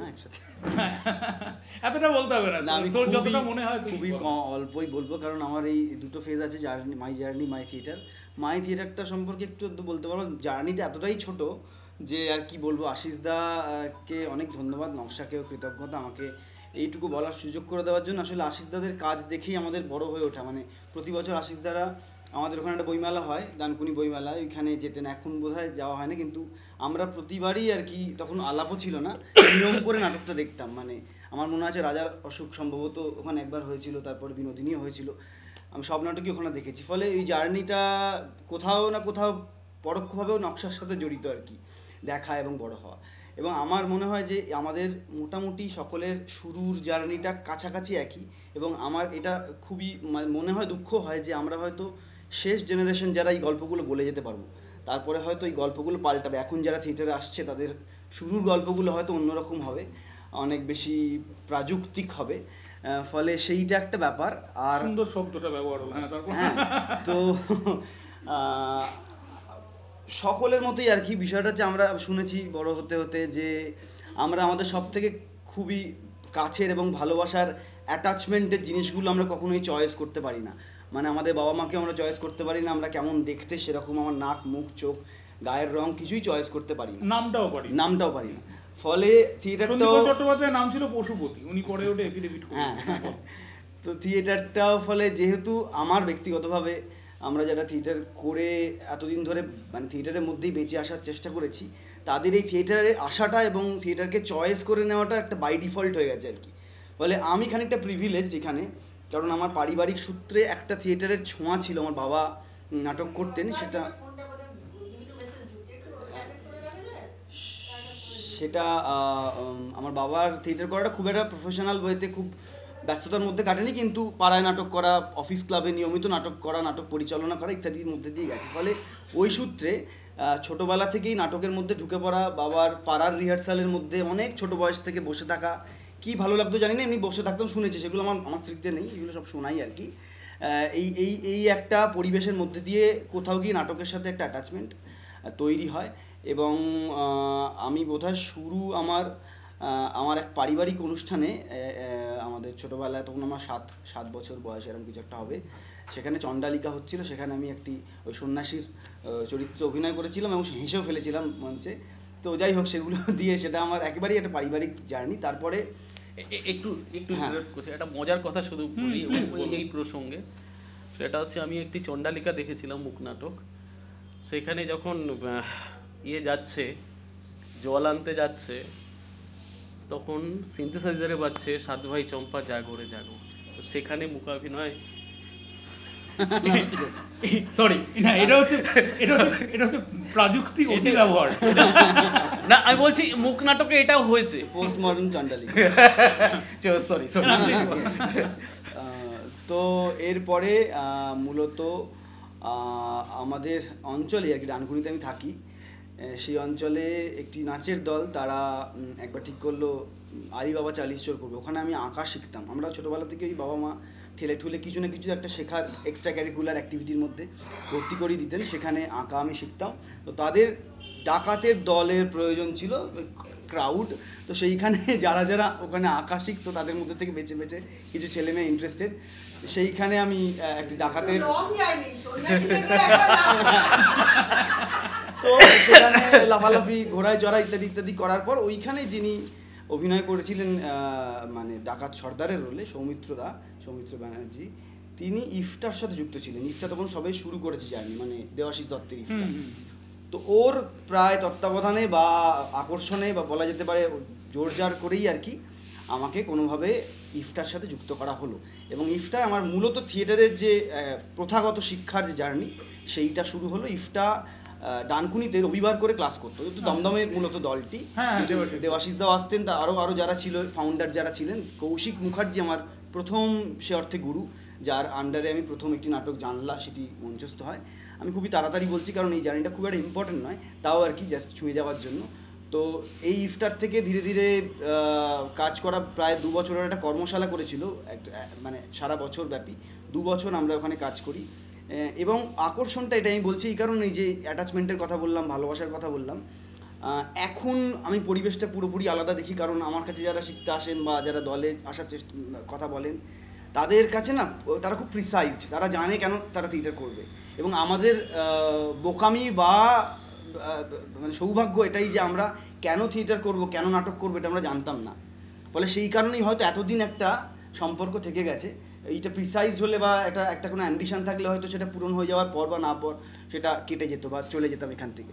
তো সেই একটা অজানা ভালো লাগার থেকেই কবে রবিবারটা আসবে, কবে একসাথে 40 মানে আমার মনে হয় থিয়েটারটা শুধুমাত্র অভিনয়ের ভালো লাগার থেকে আমরা করি না, আমরা ওই ঐক্যবদ্ধতা, ওই একসঙ্গে থাকা, ওই যে একটা কমিউন, ওইটা বোধহয় আমাদের থিয়েটারের একটা বড় আকর্ষণ। একসাথে বসে খাওয়া, একসাথে আড্ডা মারা, একসঙ্গে চর্চা করি, একসঙ্গে হওয়ার একটা প্রত্যাশা থেকে আমরা বোধহয় থিয়েটারে সবসময় যুক্ত থাকার চেষ্টা করি। তো সেইটার পর ধীরে ধীরে শিল্পী মন বলে একটি দল, যাদের মঞ্চের কথা ইন্দ্রনীলদা শুরুতে বলছিলেন, সেই দলে আমি তারপরে যুক্ত হই এবং 8 বছর মতো সেই দলেও প্রশিক্ষণ নেওয়ার চেষ্টা করি। ফাল্গুনী মুখোপাধ্যায় আমার দ্বিতীয় গুরু বলা যেতে পারে, যিনি আমাকে হাতে ধরে থিয়েটারটা করা, অভিনয়ের বেসিক জায়গাগুলো শেখানোর চেষ্টা করেছেন। কতটা শিখতে পেরেছি জানি না, যাই হোক। তো তারপর এই করতে করতে আমার স্কুল জীবন এবং কলেজ জীবনের কাছাকাছি চলে আসা। স্কুলে আমি বহুবার চেষ্টা করেছি অভিনয় করার, কিন্তু আমার নেয়নি দুর্ভাগ্যবশত। আমায় বলেছে তোর দ্বারা হবে না, তুই মানে আমি সবসময় 2-3 বার চেষ্টা করেছি স্যারেরা। তো যাই হোক, সেইটা এখন ভাবলে একটু মজাই লাগে। এই করতে করতে কলেজে ওঠা, এবং আমি তখন না ওই সময়টাতে ওই 9, 10, 11, 12 ওই সময়টাতে আমার ফিল্ম মেকিংয়ের প্রতি একটা ঝোঁক, জানি না কেন তৈরি হয়েছিল। আমি খুবই ওই পুনে ফিল্ম ইনস্টিটিউটের তখন অ্যাড বেরোতো, বিজ্ঞাপন বেরোতো, এখনও বেরোয় কিনা জানি না।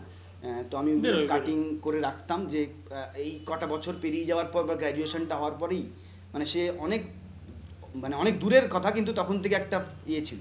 তো আমি আমার যে কলেজে ভর্তি হই, গুরুদাস কলেজ বিধাননগরে, সেইখানে ফিল্ম মেকিং কোর্স ছিল। এবার আমি প্রসপেক্টরে দেখেছিলাম। তারপরে ভর্তি হওয়ার পর জানলাম সেগুলো প্রপোজড কোর্স আর কি, সেগুলো হবে কবে জানি না, বাট হতে পারে এরকম একটা। সেইখানে একটা ধোকা খেলাম প্রায়। ভর্তি হওয়ার কারণই ছিল ওটা, যে এখানে ফিল্ম মেকিং আছে, এটা এই কলেজে ভর্তি হবো। তারপর ওইখানে ঢোকা এবং ওখানে দল তৈরি করার চেষ্টা করা। এবং দল তৈরি করার একটা ছোট্ট ইতিহাস আছে। সেটা হলো আমি তার আগে আর কি 2010-এ আমাদের থিয়েটার সাইন দলটি তৈরি হয়।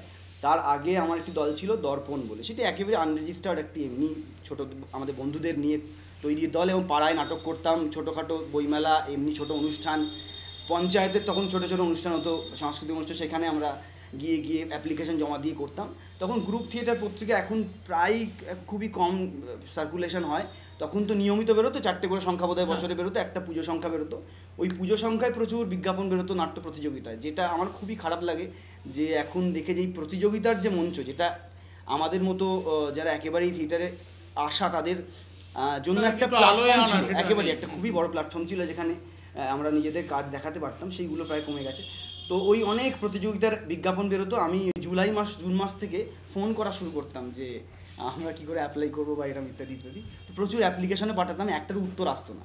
তো আমার একটা অদ্ভুত হাইপোথেটিক্যালি এটা মনে হয়েছিল এরকম যে হয়তো আমি ডানকুনিতে থাকি বলে, এবং ডানকুনির কোনো থিয়েটারের ইতিহাস নেই বলে হয়তো তারা ভাবছে যে ডানকুনি দল কীরকম হবে, তাই ইত্যাদি ইত্যাদি, এইভাবে হয়তো নেয়। তো কলকাতার অ্যাড্রেসে বা কলকাতার সাথে যুক্ত থাকতে হবে এরকম একটা দলে না থাকলে হয়তো এই ধরনের অ্যাপ্লিকেশানগুলো গ্রাহ্য হবে না। তো আমার ওই কলেজে ভর্তি হওয়ার, আমাদের কাছাকাছি অনেক কলেজ ছিল যেখানে আমি ভর্তি হতে পারতাম, কিন্তু ভর্তি হওয়ার আরও একটি উদ্দেশ্য ছিল, পড়াশোনাটা নয় আসলে, ওই দল খোলা একটা কলকাতার অ্যাড্রেসে। তো আমরা বিধাননগরে ভর্তি হওয়ার পরে গুরুদাস কলেজে আমার কলেজেরই এক বন্ধু, আমি তার বাড়ির অ্যাড্রেসে আমরা থিয়েটার সাইন দলটি খুলি। এবং তারপরে, এবং এটা জানি না টেলিপ্যাথির মতো করে মিলে গেল আর কি। তারপরে আমরা যে অ্যাপ্লিকেশনগুলো ফেলতে শুরু করলাম সেগুলো উত্তর আসতে শুরু করলো। তো আমার এই বিশ্বাস আরও দৃঢ় হলো আর কি। তো সেই জায়গা থেকে আমরা ওই কম্পিটিশন মঞ্চে, ছোটো ছোটো উৎসবে, আশিসদারও তো মানে প্রতিকৃত আর কি এই বিষয়, এই জার্নিটার আমাদের খুবই অল্প জার্নি। তো বিভিন্ন জায়গায় গিয়ে থিয়েটার করা ইত্যাদি ইত্যাদি, এরপর বড় হবে। এবং আমার ওই থিয়েটার সাইন্স শুরুর সময় থেকেই না, আমি জানি না মানে কেন আমার একটু বাংলা ভাষার বাইরে থিয়েটার করার প্রতি একটা ঝোঁক বা একটা আগ্রহ তৈরি হয়েছিল। তো আমি বাইরে অ্যাপ্লাই করা বা বাইরে যোগাযোগ তৈরি করার চেষ্টা করতাম। এটা বিভিন্ন কারণ, মানে আমি প্রথমত আমি খুব কম সরকারি হল অ্যাপ্লাই করেছি। এর একটা বড় কারণ হচ্ছে আর্থিক কারণ, যে আমরা সেই আর্থিক সঙ্গতি ছিল না যে একটি হল ভাড়া করে সেখানে টিকিট সেল করে শো করার। ফলে আমরা মূলত, আমি এখনও পর্যন্ত আমার এই গত 5 বছরের আমার যদি মানে কেউ সরকারি ফাইল ঘাটে, আমার দলের নামে একটা অ্যাপ্লিকেশান নেই। আসলে আমি এইটাতে বিশ্বাস মানে করি না যে ওইটা করে না, মানে কলকাতা কেন্দ্রিক থিয়েটারটা আমার একটু অনীহাই আছে। কারণ আমি বারবারই লেখারও চেষ্টা করি যে আমি বরাবরই যে থিয়েটারগুলো কলকাতার খানিকটা একটা, ওটা একটা লোভ, মানে ওটা একটা চাকচিক্য এবং আলো ঠালো দেখিয়ে একটা কোথাও গিয়ে আকর্ষণ করা হয় একটা অদ্ভুত অন্তঃসার শূন্য একটা থিয়েটারের দিকে। তো সেই জায়গা থেকে সরে গিয়ে প্রান্তে যে থিয়েটারগুলো হয়, কলকাতার বাইরে মফস্বলের যে থিয়েটার আসলে থিয়েটারকে বাঁচিয়ে রেখেছে, আসলে এই কমিউনিটিকে বাঁচিয়ে রেখেছে, সেইটার প্রতি আমি আগ্রহী। তাই জন্য আমি বাইরে বিভিন্ন প্রান্তে আমি প্রচুর, ধরুন মানে শুধুমাত্র শহরে নয়, আমি বলছি ইউপি, বিহার, মধ্যপ্রদেশ, রাজস্থানের গ্রামে গ্রামে গিয়ে আমি থিয়েটার করেছি, মানে আমার থিয়েটার নিয়ে গেছি। এবং সেখানকার মানুষ হয়তো কলকাতার থিয়েটার দেখা মানুষের মতো অত বেশি সমালোচনা করতে পারেন না, থিয়েটারকে ক্রিটিক্যালি অ্যাপ্রিসিয়েশন করতে পারেন না, বা দেখার অভ্যাস নেই, কিন্তু তাদের মধ্যে যে আবেগ নাটকের প্রতি, বা আমি বলছি অভিনয়ের প্রতি, থিয়েটারের প্রতি, সেইটা আমায় খুব আকর্ষণ করে এবং সেটা আমাকে উৎসাহিত করে কোথাও গিয়ে। তো আমার এই থিয়েটারের জার্নি ধীরে ধীরে ধীরে ধীরে বাইরে বিভিন্ন জায়গায় ছড়িয়ে পড়েছে এবং চেষ্টা করেছি যে আরও মানুষের কাছে ভাষার এই যে ব্যারিয়ারের কথা হচ্ছিল, এটাকে অতিক্রম করে নন ভার্বাল থিয়েটার থেকে শুরু করে হিন্দি ভাষা, বাংলা ভাষার থিয়েটার নিয়ে মানুষের কাছে পৌঁছে যাওয়ার চেষ্টা করেছি, এখনও পর্যন্ত করে চলেছি। তাতে যা মানুষের সহযোগিতা, সাহায্য পেয়েছি ইত্যাদি ইত্যাদি। কিন্তু আমার মুশকিল হচ্ছে যে এতক্ষণ দাদা বলছিলেন ফোক থিয়েটারের কথা। আমাদের থিয়েটার তো আসলে সাইট স্পেসিফিক আর্ট, মানে আমরা যেখান থেকে বড় হই আমাদের থিয়েটার সেইটার কথা বলে, সেই সময়ের কথা বলে। এবং আমি মনে করি আমি থিয়েটার অভিনয় বা চর্চার থেকে বেশি আমি কমিউনিটিতে বিশ্বাস করি, আমি সংগঠনে বিশ্বাস করি। আমার ভালো লাগে একসাথে 10 জন মিলে, একসাথে অনেকজন মিলে একসঙ্গে কিছু করতে। সেটা থিয়েটার শুধু নাম না, যে কোনো পারফরমেন্স হতে পারে, যে কোনো একটা উদ্যোগ হতে পারে, যে কোনো একটা ইভেন্ট হতে পারে, যেটা অনেকের সঙ্গবদ্ধতা আছে, অনেকের একসাথে পরিশ্রম, ঘাম ইত্যাদি আছে সেইখানে। তো আমি যে জায়গায় থাকি, আমি রাত্রিবেলা একটা রাস্তা হতে দেখি, সকালবেলা উঠে রাস্তাটা ভাঙতে দেখি। মানে আমার জায়গার, আমার স্থানের কোনো রুট নেই। ফলে দাদাদের যেখানে এখনও পর্যন্ত শহরের সেই হাওয়া পৌঁছায়নি, হয়তো পৌঁছেছে অল্প হলো, তাই ওনারা এখনও প্রিভিলেজড এই জায়গা থেকে মনে করি। ফলে আমার যে জায়গা সেখানে ধুলো, ইট, পাথর ছাড়া কিছু নেই। ফলে আমি কোন রুটের কথা বলবো, কোন থিয়েটারের ইতিহাসের কথা বলবো। ফলে আমাদের এই খামচে এদিক থেকে বিদেশি থিয়েটার, এখান থেকে কলকাতার থিয়েটার, ওখান থেকে বাইরের থিয়েটার ইত্যাদি ইত্যাদি, আমাকে বেশ কিছু মানুষ ইন্সপায়ার করেন। এবং আমি সেগুলো তারা সবাই কলকাতার বাইরের মানুষ, দেশের বাইরের মানুষ। আমি জানি না, সেটা হয়তো উচিত নয়। আমার দেশে অনেক ভালো থিয়েটার, অনেক দামি থিয়েটার হয়তো হয়েছে বা হয়, আমার সেগুলো ফলো করা উচিত। কিন্তু দুর্ভাগ্যবশত আমি সেই স্পর্শটা পাইনি আর কি। সেটা যে কোনো কারণেই হতে পারে, আমার অসুবিধার জন্য হতে পারে। এবং আমি আরেকটা জিনিস যেটা চেষ্টা করার বা করেছি এতদিন ধরে, সেটা হলো শুধুমাত্র গল্প বলা না। আমাদের লোকে স্টোরি টেলার বলে ঠিকই, আমরা গল্প বলতে এসেছি। গল্প বলার সঙ্গে গল্প বলার শৈলীর যে পরিবর্তন গোটা পৃথিবী জুড়ে হচ্ছে, সেটা সিনেমাতে হয়ে গেছে দীর্ঘদিন আগে। থিয়েটার বোধহয় কোথাও পিছিয়ে ছিল এতদিন ধরে, বা এখনও খানিকটা পিছিয়ে, অনেকটাই পিছিয়ে, এই কারণেই যে আমরা শৈলী নিয়ে, ফর্ম নিয়ে, শুধু ফর্ম বলবো না, বলবো বলার ধরন নিয়ে। স্টোরি টেলিংয়ের তো ধরন আছে, ডকুমেন্টারির ধরন পাল্টে গেছে, মানে হিউজ একটা পরিবর্তন হয়েছে। সমস্ত আমরা কিচ্ছু করার নেই, মানে আমরা এই প্রযুক্তিকে, আমরা এই জেনারেশনকে, এই স্ক্রলিং সোসাইটিকে কোনোভাবেই অগ্রাহ্য করতে পারবো না, ইগনোর করতে পারবো না। এর মধ্যে ঢুকে পড়েছি আমরা। তো আমরা কীভাবে এর মধ্যে সারভাইভ করব, থিয়েটারটা ছড়িয়ে দেওয়ার থেকে বড় আমার মনে হয় থিয়েটারটাকে সারভাইভ করে রাখা। তো সেইখানে থিয়েটারের শৈলী নিয়ে অনেক বেশি চিন্তিত এবং সেটার চর্চা বেশি করি। ফলে সেখানে বেশ কিছু থিয়েটার এক্সপেরিমেন্ট করতে গিয়ে খিচুড়ি হয়ে যায়, ঘেটে যায়, খারাপ হয়। আমি এখনও আজকের দিনও মনে করি দাঁড়িয়ে যে আমি মানে দুটো আড়াইটের বেশি ভালো থিয়েটার করে উঠতে পারিনি। মানে যেটা করে আমার নিজের, আলটিমেটলি তো আমার একটা কাজ করে নিজের একটা তৃপ্তি হওয়া দরকার, ভালো লাগা দরকার। সেটা শুধুমাত্র দর্শকের ভালো লাগার উপর নির্ভর করে না, সেটা আমার নিজের ভালো লাগার উপরও খানিকটা নির্ভর করে। তো সেই জায়গায় দাঁড়িয়ে সেই চেষ্টা করে চলেছি। কিন্তু কোথাও গিয়ে দাদা যেটা বলছিলেন যে আমরা আসলে গল্পের কথা বলছিলেন, এখানে আমার না একটা সেলফ কন্ট্রাডিক্টরি আছে, মানে আমি একটু নিজের মধ্যে একটা ক্ল্যাশ আছে। সেটা হচ্ছে যে আমার মনে হয় যে এমন গল্পই বলা উচিত যেটা সবার কাছে পৌঁছাবে, সবার কাছে গ্রহণযোগ্য হবে, সবাই বুঝবে। আবার এটা আমি বিশ্বাস করি যে পৃথিবীর কোনো শিল্পই আসলে সহজ নয়। আসলে শিল্প সহজ হতেই পারে না, কারণ আপনি একটা সঠিক দেশ রাগ, বা সঠিক একটা ইমন, বা সঠিক একটা শরদের একটা স্ট্রোক, বা একটা সঠিক পেন্টিংয়ের একটা স্ট্রোক আপনি সহজে লাগাতে পারবেন না। এটার জন্য একটা কঠিন চর্চার প্রয়োজন এবং বোঝার জন্য একটা মাথার প্রয়োজন, যে মাথাটা হয়তো খুব সহজ। এটা আমাদের হয়তো কাঙ্ক্ষিত নয়, এটা দুর্ভাগ্যের। কিন্তু শিল্প সবসময় জটিল। আমরা শিল্পটাকে ইন্টারপ্রিট করছি কীভাবে, আমরা সেটাকে ডিকোড করছি কীভাবে, সেইটা হচ্ছে আমাদের হয়তো কাজ। সেটা আমরা সহজভাবে ডিকোড করতে পারি। একটা রবীন্দ্রনাথও তার লেখার মধ্যে দিয়ে যে পেন্টিং করে গেছেন, সেই পেন্টিং আমরা আমাদের মতো করে মেট্রো স্টেশনের ছবিতে দেখে একরকমভাবে ডিকোড করি, কিন্তু ওনার ইন্টারপ্রিটেশন হয়তো আলাদা ছিল। মানে আমি সেগুলোকে সহজভাবে বলতে চাইছি না।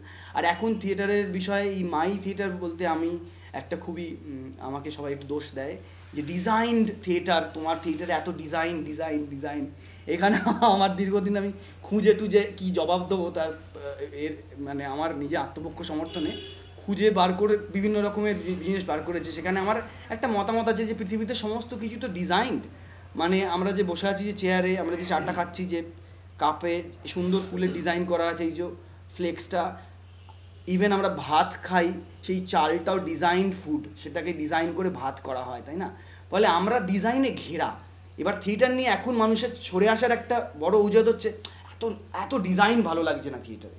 কিন্তু আমি বলছি যে ডিজাইনটা যদি সত্যি সঠিকভাবে ইমপ্লিমেন্টেড হয়, সঠিকভাবে সেটাকে কাজে লাগানো হয়, তাহলে সেটা আর আলাদা করে আরোপিত হবে না, সেটা আলাদা করে থিয়েটারটাকে ছাড়িয়ে উঠবে না, বক্তব্যটাকে ছাড়িয়ে উঠবে না। আলটিমেটলি তো থিয়েটারের কোর তো হচ্ছে সাবজেক্ট, যেটা আমি ওই মাই থিয়েটারের কথা বলতে গিয়ে আমি যেটা বিশ্বাস করি সেটা হচ্ছে যে আমরা সবাই যারা নির্দেশক তারা হচ্ছে আমরা সবাই ইন্টারপ্রিটার, আমরা আসলে ক্রিয়েটিভ আর্টিস্ট নই। ক্রিয়েটিভ আর্টিস্ট হচ্ছে সেই যে নাটকটি লেখেন, যে কনসিভ করেন আইডিয়াটা, সাবজেক্টটা, গল্পটা তার, ক্রিয়েশনটা তার। আমরা নির্দেশকরা যারা মেকার, ডিজাইনার, তারা আমরা ইন্টারপ্রিট করি এবং দর্শকের কাছে পরিপূর্ণ একটা খাবার দিই। মাংসটাই যদি না আসে তাহলে সে কিসে রান্না করবে এবং পরিবেশন করবে। ব্যাপারটা হচ্ছে এই একটা কোলাবোরেটিভ আর্ট, ফলে এখানে ডিজাইনের গুরুত্ব যেরকম আছে, সাবজেক্টের গুরুত্ব আছে, এটা একটা প্রপার কম্বিনেশনের ব্যাপার। তো আমার খুবই এইটুকু আমি আপাতত বললাম। এই দ্বিধার জায়গাটা নিয়ে একটুখানি একটা জিনিস জিজ্ঞাসা করতে ইচ্ছা করছে, সেটা হচ্ছে এটা যেমন ঠিক যে মাংসটা না হলে রান্না হবে কেমনভাবে, তেমনই এই কাউকে বলো না, এই কাউকে বলো না করে বহু নাটককার, অনেক নামী নাটককার, তারা বলেন যে লাইটের লোকটা ঠিক টাকা নিয়ে চলে যায়, স্টেজের লোকটা টাকা নিয়ে চলে যায়, আমি নাটকটা লিখেছি, আমি টাকাটা পাই না। মানে এক্ষেত্রে তুই মাংসটা যার বলছিস ওই মাংসওয়ালাই বলছিস যে আমি মাংসটার দাম পাইনি, যে মশলা দিয়েছে সে দাম নিয়ে চলে গেছে। এইটা একটা part. And the second part is এই যে ধরো এই ফেস্টিভ্যালটাই চলছে 12 বছর ধরে, আমি মিনার্ভা রেপার্টারি তৈরি হওয়ার সময়কাল থেকে ওই রেপার্টারি দেখে এসেছি, বা কলকাতার আরও বহু দল দেখেছি। মানে ধরা যাক লেটেস্ট ড্রপ আ নেম, ধরো অনির্বাণ ভট্টাচার্য, ওর সঙ্গে আমার মিনার্ভা রেপার্টারির সামনে চপের দোকানটাতে প্রথমবার ওর নাটক দেখে আমি ওখানে বসেই চা খেয়েছিলাম, আলাপ করেছিলাম। এটা এখন আর সম্ভব নয়, মানে he has turn such a big star. Anirban Chakraborty, ওরা একেবারে ফাঁকা একটা হলে সুবোধ একটি গোপাল একটি সুবোধ বালক, এইরকম একটা নাটক, সেটা নিয়ে এখনও ওর সাথে দেখা হলে আমার কথা হয়, প্রায় শূন্য একটি হল, মানে 10-12 জন লোক, আমি সেরকম 12 জন লোকের একটা লোক। লোকনাথ, হ্যাঁ, এরা কিন্তু অভিনেতা হিসেবে প্রত্যেকে খুব ভালো, কিন্তু যে জিনিসটা নাসির সম্পর্কে, ওমপুরি সম্পর্কে আমি ইন্টারভিউ নিয়েছি, একাধিক ইন্টারভিউতে এরকম কথা রুদ্রবাবু বলেছেন যে থিয়েটারের বহু বড় বড় সন্তানকে ফিল্ম নিয়ে মানে গ্রাস করেছে। এই কথাটা ভুল নয়, এবং এখন ওনার সামনে আমি গতকালও ফেস্টিভ্যাল শুরুর দিনে, কালকে ছিলাম, রুদ্রবাবু ওখানে পাঞ্জাবি পরে দাঁড়িয়ে রয়েছেন, একজন খুব পুরনো, হয়তো ওনার দলের খুব পুরনো, তাকে আমি চিনি না, আমি কোনো অভিনেতা, কিন্তু আবার বললেন এই কী করো তুমি আজকাল? তখন সে বললো স্যার ঠিক এইভাবেই, স্যার অপরাধ নেবেন না, আমি এখন 3টে ভোজপুরি সিরিয়ালে কাজ করি, একদম যা বলছি এটাই কোট আনকোট বলছি। তখন রুদ্রবাবু বললেন যে না না ভালো তো, বেশ করছো, এই একটা পার্ট। আবার ওদিকে রতন থিয়ামের সঙ্গেও যখন আমার ইন্টারভিউ হয়েছে, রতন থিয়াম বলছেন যে আমি তো আমার যারা স্টুডেন্ট তাদেরকে বলি যে না না সিরিয়াল করো, সিরিয়াল করে তুমি সারভাইভ করলে তবে তো থিয়েটারটা করতে পারবে। অর্থাৎ কি না এখানে একটা দ্বন্দ্ব আছে যে তাহলে আমি কি করব, বা এই যে তুইও তোর আলোচনাটা শুরু করলি যে জায়গাটার থেকে, যে আমি এফটিআইতে যেতে চেয়েছিলাম, আমি পুনাতে যেতে চেয়েছিলাম, তাহলে আমার লক্ষ্যটা কি? একটা হতে পারে ধরা যে বিপ্লব বন্দ্যোপাধ্যায়, বিপ্লবদা আমাকে একদিন আন্তরিক আলোচনায় আমার সঙ্গে বসে বলল যে দেখ ইন্দ্র, আমি হতে পারে আমি খুব বাজে কিছু সিরিয়ালেই অভিনয় করি, কিন্তু আমি তো অভিনয়ই করি ওটা অন্তত আমার, কারণ তার আগে বিপ্লবদা একটা অন্য কিছু চাকরি করতো, বলতো ওই চাকরিটাতে আমি যেতে পারতাম না, দিনের বেলাটা না গিয়ে চাকরিটা গেল, দিনের বেলা আমি লালের সঙ্গে গল্প করে কাটাতাম, একদম কোট আনকোট, এটা বিপ্লবদার বলা। এখন তাহলে এই সারভাইভালের প্রশ্ন একটা, আর দ্বিতীয় হচ্ছে আমি সারভাইভালের জন্য কোন রাস্তাটা নেব, এই দুখানা প্রশ্ন খুব ইম্পর্টেন্ট। মানে এমন কি হতে পারে যে আমি দিনের বেলাটা সিরিয়ালই করলাম এবং সন্ধ্যের পরে, যেরকম বিপ্লব দ্বারা করে এসেছে চিরকাল, বিপ্লব দ্বারা এইভাবেই কাজ করেছে। লালদার নিজেদের দল ছিল, লালদা অন্যরকমভাবে ভেবেছে। আমি জাস্ট নাম বলছি এই কারণে, যেহেতু তুই যেটা বলবার চেষ্টা করছিলি একবার যে চাকচিক্যপূর্ণ কলকাতার থিয়েটার, কিন্তু সেই কলকাতার থিয়েটারের যে লোকগুলো তারাও কিন্তু মারাত্মক লড়াই লড়েছে এক সময়। মানে অনির্বাণ 3 জনের সঙ্গে ঘর শেয়ার করে থাকতো, সেই সময় ওকে আমি চিনতাম। আজ গম্ভীরা হুব্বার পরে নাম করেছে, গম্ভীরা, কৌশিক কর, এরা একসাথে ঘর ভাড়া করে থাকতো। কৌশিক করও সেই কোথা থেকে এসেছিল, বহরমপুর থেকে। তো সেখান থেকে দাঁড়িয়ে দুখানা ছবি রিলিজ হয়ে গেল। এখন এইটা আমি কিভাবে দেখব, মানে এটা কি একটা ডিরেক্টরের ভাবনার ইন্টারপ্রিটেশন, মানে সে ভাবলো যে আমার ভাবনাটা খুব কোর একটা ভাবনা, মানে আমার জিনিসটা আসলে জল, হ্যাঁ, সেটা আমি কাপে করে খেতে পারি, সেটা আমি গ্লাসে করে খেতে পারি, আমি হাতের আঁজলায় ভরে খেতে পারি, আমি যা করছি তা তো ওটাই করছি, আমি এর বাইরে কিছু করছি না। আবার কেউ রিজিডিটি নিয়ে বলতে পারেন যে না থিয়েটারটা না ওই রকম নয়, আবার কিছু কথা বলাও হয়ে থাকে যেটা নিয়ে চূড়ান্ত সমালোচনা হয়, যে কেউ কেউ সেটা শুনে হাততালি দেন, কেউ কেউ বলে হ্যাঁ ও পায়নি তো চান সেই জন্য বলছে। সেটা কি, সেটা যে যেহেতু মঞ্চে উঠতে হয় ওই কথাটাকে ধরে বলা হয় যে থিয়েটারে উঠতে হয় আর সিনেমায় নামতে হয়। এই যে আলোচনা, এই যে কথা, এটা কিন্তু সবই আমি সুযোগ পেয়েছি নাকি সুযোগ পাইনি এইটার ওপর ভিত্তি করা, নাকি একটা অভিনয় আর্টিস্ট হতে পারে, একজন ডিরেক্টর হতে পারে, কৌশিক যেমন অভিনয়ও করে আবার পরিচালনা করে, সিনেমাতেও পরিচালনা করে, এরকম আরও অনেক আছে। হ্যাঁ, তো এখন এইটা কিভাবে তুই কিভাবে দেখিস, মানে ফর সার্ভাইভাল, মানে একটা মানুষ টিকে থাকবে, সে কিভাবে টিকে থাকবে, এইটা একটা পার্ট। আর দ্বিতীয় আরেকটা প্রশ্ন আমি করছি, সেটা ও হয়তো একটুখানি উত্তর দিয়ে সংক্ষেপে উত্তর দেয়, আমার প্রশ্নগুলো জাস্ট অ্যাব্রাপ্ট মনে এলো বলে বলছি। সেটা হচ্ছে যে আমি আমার নিজের পেশার জায়গাটা থেকে বলছি, খবরের কাগজে আমি ধরো এই একটা সময়ের পর থেকে আমরা মনে করতাম লড়ালড়ি করে জায়গা রাখতে হতো খবরের কাগজে, কারণ মনে রাখবে খবরের কাগজে নাটক থেকে প্র্যাকটিক্যালি কোনো সেই অর্থে রোজগার হয় না। একটা নাটক সে মাসে একটা শো করবে, সে একটা বড় কাগজকে অ্যাড দেবে, সেটাই তো স্বাভাবিক, সেও তো জনপ্রিয়তাই চাইছে, সে তো জানতে চাইছে। কিন্তু বিজ্ঞাপন বাবদ যে আয়, সে আয় একটা থিয়েটারের থেকে হয় না, সত্যিই হয় না। একটা খবরের কাগজে কিচ্ছু যায় আসে না, থিয়েটার এলো কি গেল তাই নিয়ে। এটার মুখে সমালোচনা আছে, কিন্তু সেই সমালোচনার মুখে আমার মতো কিছু মানুষজন, আরও অনেকে আছেন, একা আমি নই, জাস্ট গিভিং আনে, অনেকে লড়ালড়ি করেই খবরের কাগজে একটা জায়গা রাখতে হয় বরাদ্দ করার জন্য, যে না যাক জায়গাটা। কিন্তু আমি তোর ফিল্ডটাতে থেকে যেমন তুই কিছু কথা বলছিস, আমিও আমার ফিল্ডটাতে দেখে বলছি, আমিও আমার পরের জেনারেশনে, আমি সত্যি এখন আমাদেরও এক বয়স হয়ে এলো, আমরা একটা জায়গায় মানে 40-এর কোটা পার হয়ে যাওয়ার পর থেকে আমিও ভেবেছিলাম যে বোধহয় পরের জেনারেশনে আর কেউ যারা ফ্রিল্যান্স করছে বা কিছু করছে তারা হয়তো ওই জায়গাটাতে না, এই ফাঁকে একটা থিয়েটারও দেখা হয়ে যাবে, দুটো পয়সা রোজগারও হবে, লিখবো। হ্যাঁ, এইটার লোক আমিও আমার ফিল্ডে খুব কম দেখতে পাচ্ছি। ইটস ভেরি ইম্পর্টেন্ট, খুব প্রয়োজনীয় একটা জিনিস। এবং সেক্ষেত্রে কিন্তু আমার মতো একটা লোক বা আমার মতো আরও দু একটা লোক, তারা খবরের কাগজের ভেতরে ওই লড়ালড়ি করে থিয়েটারের জন্য জায়গা রাখাটার লোক কিন্তু হারিয়ে গেল ভেতরে, তারা আর রাখবে না, সে মনে করবে ঠিক আছে যায় না তো যায় না। এখন থিয়েটারও কি এই সমস্যাটাতেই ভুগছে? তোর জার্নির মধ্যে এটা কি মনে হয়, বা তোমার জার্নির মধ্যে এটা কি মনে হয় যে না কি দরকার, আমি বাবা ওই রকম একটা সিনেমার ট্রেনিং সেন্টারেই যাব, ওখানে যা ক্যামেরা ফেস করে যেটা শেখার ওটাই শিখবো, হ্যাঁ ওটাই শিখি না, ওটা শিখলে আমি সিরিয়াল করব।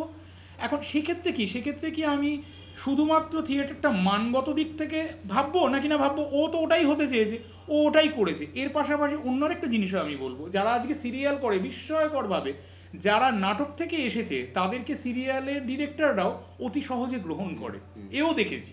তারা আমাকে বলেছে যে জানেন আমি এরকম দিতে গেছিলাম আমাকে গিয়ে বললো যে ও তুমি থিয়েটার থেকে এসেছো, বাকিরা অনেক সাইড হয়ে গেল, আমি এমনিই অনেকটা এগিয়ে গেলাম। অর্থাৎ সেক্ষেত্রে থিয়েটার আমার একটা অ্যাডভান্টেজও, অথচ আমি যখন এস্টাবলিশ হয়ে যাচ্ছি তখন আমি ওই থিয়েটার থেকেই সরে যাচ্ছি, বিদায় নিচ্ছি। কে বিদায় নিচ্ছে সেই উদাহরণ দেওয়ার জায়গা এটা নয়, কিন্তু বোঝাতে পারছি আমি আশা করি যে কী সমস্যাগুলো হচ্ছে। তা যারা থিয়েটার থেকে উঠেই ওই স্প্রিংটা পেলেন, লাভ দিয়ে উঠে যেতে পারলেন, তারাও থিয়েটারটাকে সেভ করার ব্যাপারে সেভাবে গুরুত্ব কিন্তু নিলেন না। সৌম্য মিত্র কিন্তু সিনেমাতে অভিনয় করেছিলেন বহু, যেটা নিয়ে কম আলোচনা হয়, বহু সিনেমাতে অভিনয় করেছিলেন। যেমন আল্লাহ রাখা অন্তত 50টা হিন্দি সিনেমাতে সুরারোপ করেছিলেন, কিন্তু তিনি তবলা থেকে চলে যাননি, তবলাটাকেই মেন রেখেছিলেন। তো এটারই বা কীভাবে তাহলে দেখবে আগামী দিন তোর মনে হয়? যেমন তোর ব্যাপারে লোকে তোর সামনে বলে না, আড়ালে আমাকে বলে যে ও খুব গোছানো ছেলে, ও কম বয়স থেকেই ঠিক লাইনটা বুঝে গেছে। এখন লাইনটা বুঝে যাওয়া যে ছেলে, তারাও থিয়েটারেরই কিছু কাজ করছে, তুই শুনতে পাই মাঝে মাঝে। হ্যাঁ, তো এইটাও মানে অনেকেই তোর সামনে কিছু বলে না, সে আমার ব্যাপারে নিশ্চয়ই অনেকে বলে না, গ্রামে থিয়েটার নিয়ে লেখে না ইন্দ্র, হ্যাঁ এই তো থিয়েটার দিকে চলে যায়, লেখে না, কিন্তু ওই সমস্যাটাও আছে, লেখা বেরোবে কিনা বাড়বে কিনা। আর তুই যেটা বলছিলি যে এই যে জার্নিটা, যেটাতে একটা স্মুথ সেলিং, সত্যি কথাই এটা তো আমাদের শাস্ত্রেও এই উদাহরণটা দেওয়া হয়, হাঁসের উদাহরণ দিয়ে বলা হয়, হাঁসটা স্মুথ জলের ওপর দিয়ে যাচ্ছে যখন, কেউ দেখতে পাচ্ছে না জলের তলায় তার পা দুটো কতটা ছটফট করে। এইটা তো একটা ঘটনা, ফলে যেটার জন্য আমরা অ্যাকচুয়ালি মাই থিয়েটার মাই জার্নিটা জানতে চাইছি, যে লোকটা আজকে বিখ্যাত হয়েছে, যে লোকটা আজকে আশিস দাস তো গুছিয়ে নিয়েছে, বাড়িটা বানিয়েছে, সে কি করেছে, সে কি স্যাক্রিফাইস করেছে, সেগুলোর খোঁজ কিন্তু সে দাঁড়িয়ে যাওয়াটার পরে আর কেউ জানায় না।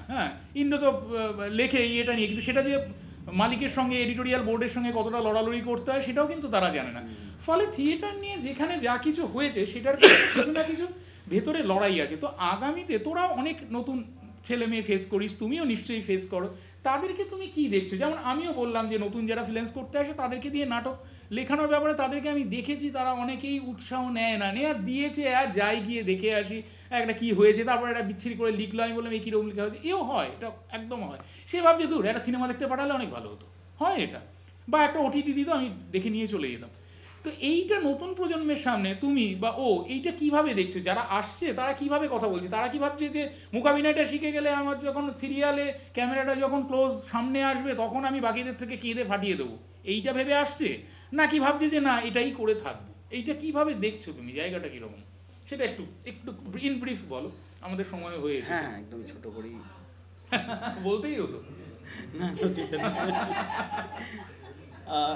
এখানে দুটো বিষয় আছে। এক হচ্ছে যে থিয়েটার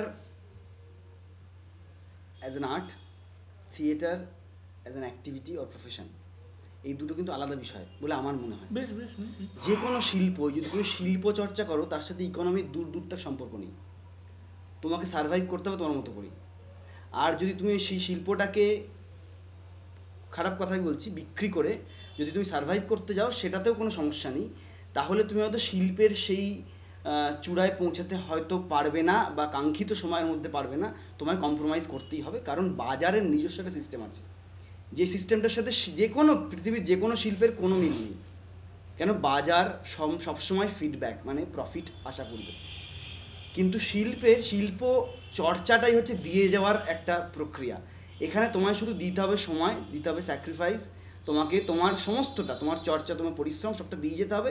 সেখান থেকে তুমি যেটা পাবে সেটা কখনোই মেটেরিয়ালিস্টিক কিচ্ছু নয়, সেটা একেবারেই নন মেটেরিয়ালিস্টিক একটা জিনিস, যেটা তুমি শুধুমাত্র উপলব্ধি বা তৃপ্তি অর্জন করতে পারবে, সেটা একেবারে নিজস্ব, তোমার ইন্ডিভিজুয়াল। ফলে এইখানেই বিষয়টা খুবই পরিষ্কার। ফলে এই থিয়েটারকে নিয়ে বা অভিনয়কে নিয়ে চর্চা করে বা সেটাকে কাজে লাগিয়ে যদি কেউ সার্ভাইভ করতে চায় তাতে আমার বিন্দুমাত্র আপত্তি নেই, কোনো সমস্যাও নেই, সেটা উচিত বলে মনে হয়। একজন অভিনেতা যদি তার পছন্দের কাজটা করে বেঁচে থাকতে পারে, দুটো ভাত ডালের জোগান করে দিতে পারে নিজেকে, তাহলে তার থেকে ভালো কিছু হয় না। আলটিমেটলি আজকের পৃথিবীতে এত সমস্যার মধ্যে কটা লোক অভিনয় করে বেঁচে আছে এবং তারা থিয়েটার থেকে আসুক আর যে ফিল্ড থেকে আসুক না কেন, সেইটা একটা গর্বেরও বিষয় কোথাও গিয়ে। না হলে তো অভিনয় শিল্পটাই হারিয়ে যাবে। কারণ শুধুমাত্র শিল্পচর্চা করে আবার মানুষের কাছে পৌঁছানো যাবে না, কারণ ওই শিল্পচর্চাটা শুধুমাত্র একটা ছোট্ট ঘরের মধ্যে ঘর বন্ধ করেই করা যায়। ওটা সর্বসমক্ষে আসতে গেলে electronic media, paper printed media, খানিকটা মানুষের কাছে পৌঁছে গেলে প্রচার দরকার, আর প্রচার মানেই তার একটা সোশ্যাল ব্যাপ্তি দরকার, সামাজিক ব্যাপ্তি। সেখানেই চলে আসবে শিল্পের সঙ্গে বাকি জিনিসগুলোর এই সমস্ত ইকোনমিক্যাল ঝামেলার সংঘাত। এইবারে মুশকিল হচ্ছে আজকের সময়টাকে নিয়ে, যে সময়টা এই যে তুমি বলছিলে যে এখন যারা আসছে তারা কি ভাবছে। আমি এই হাবড়া থেকে গোবরডাঙ্গা পর্যন্ত এইটুকু স্প্যান যে ট্রেনটা এলাম, এই স্প্যানে 11 মিনিট দেখাচ্ছে আসার জার্নি। এখানে আমি 3টে ঝগড়া শুনলাম, 3টে আলাদা আলাদা বিষয়, 3টে সাবজেক্টে। এবার আমি বলছি যে আমার 11 মিনিটের জার্নিতে 3টে ওইটুকু কামরায় ঝগড়া হলে গোটা ট্রেন জুড়ে কটা ঝগড়া হচ্ছে এটা একটা ক্যালকুলেট করতে হবে। এবং ঝগড়ার কারণ হচ্ছে আপনি আমায় কেন গুঁতো মেরেছেন, এটা ঝগড়া। হ্যাঁ এটা হয়, এটা আমি আজও এবারে বনগা লোকালে আসছে বা এরকম কোনো ভিড় ট্রেনে আসছে, গুঁতোগুতি তো হবেই। আমার বক্তব্য সেখানে না, বক্তব্য হচ্ছে যে এই ধৈর্যহীনতা।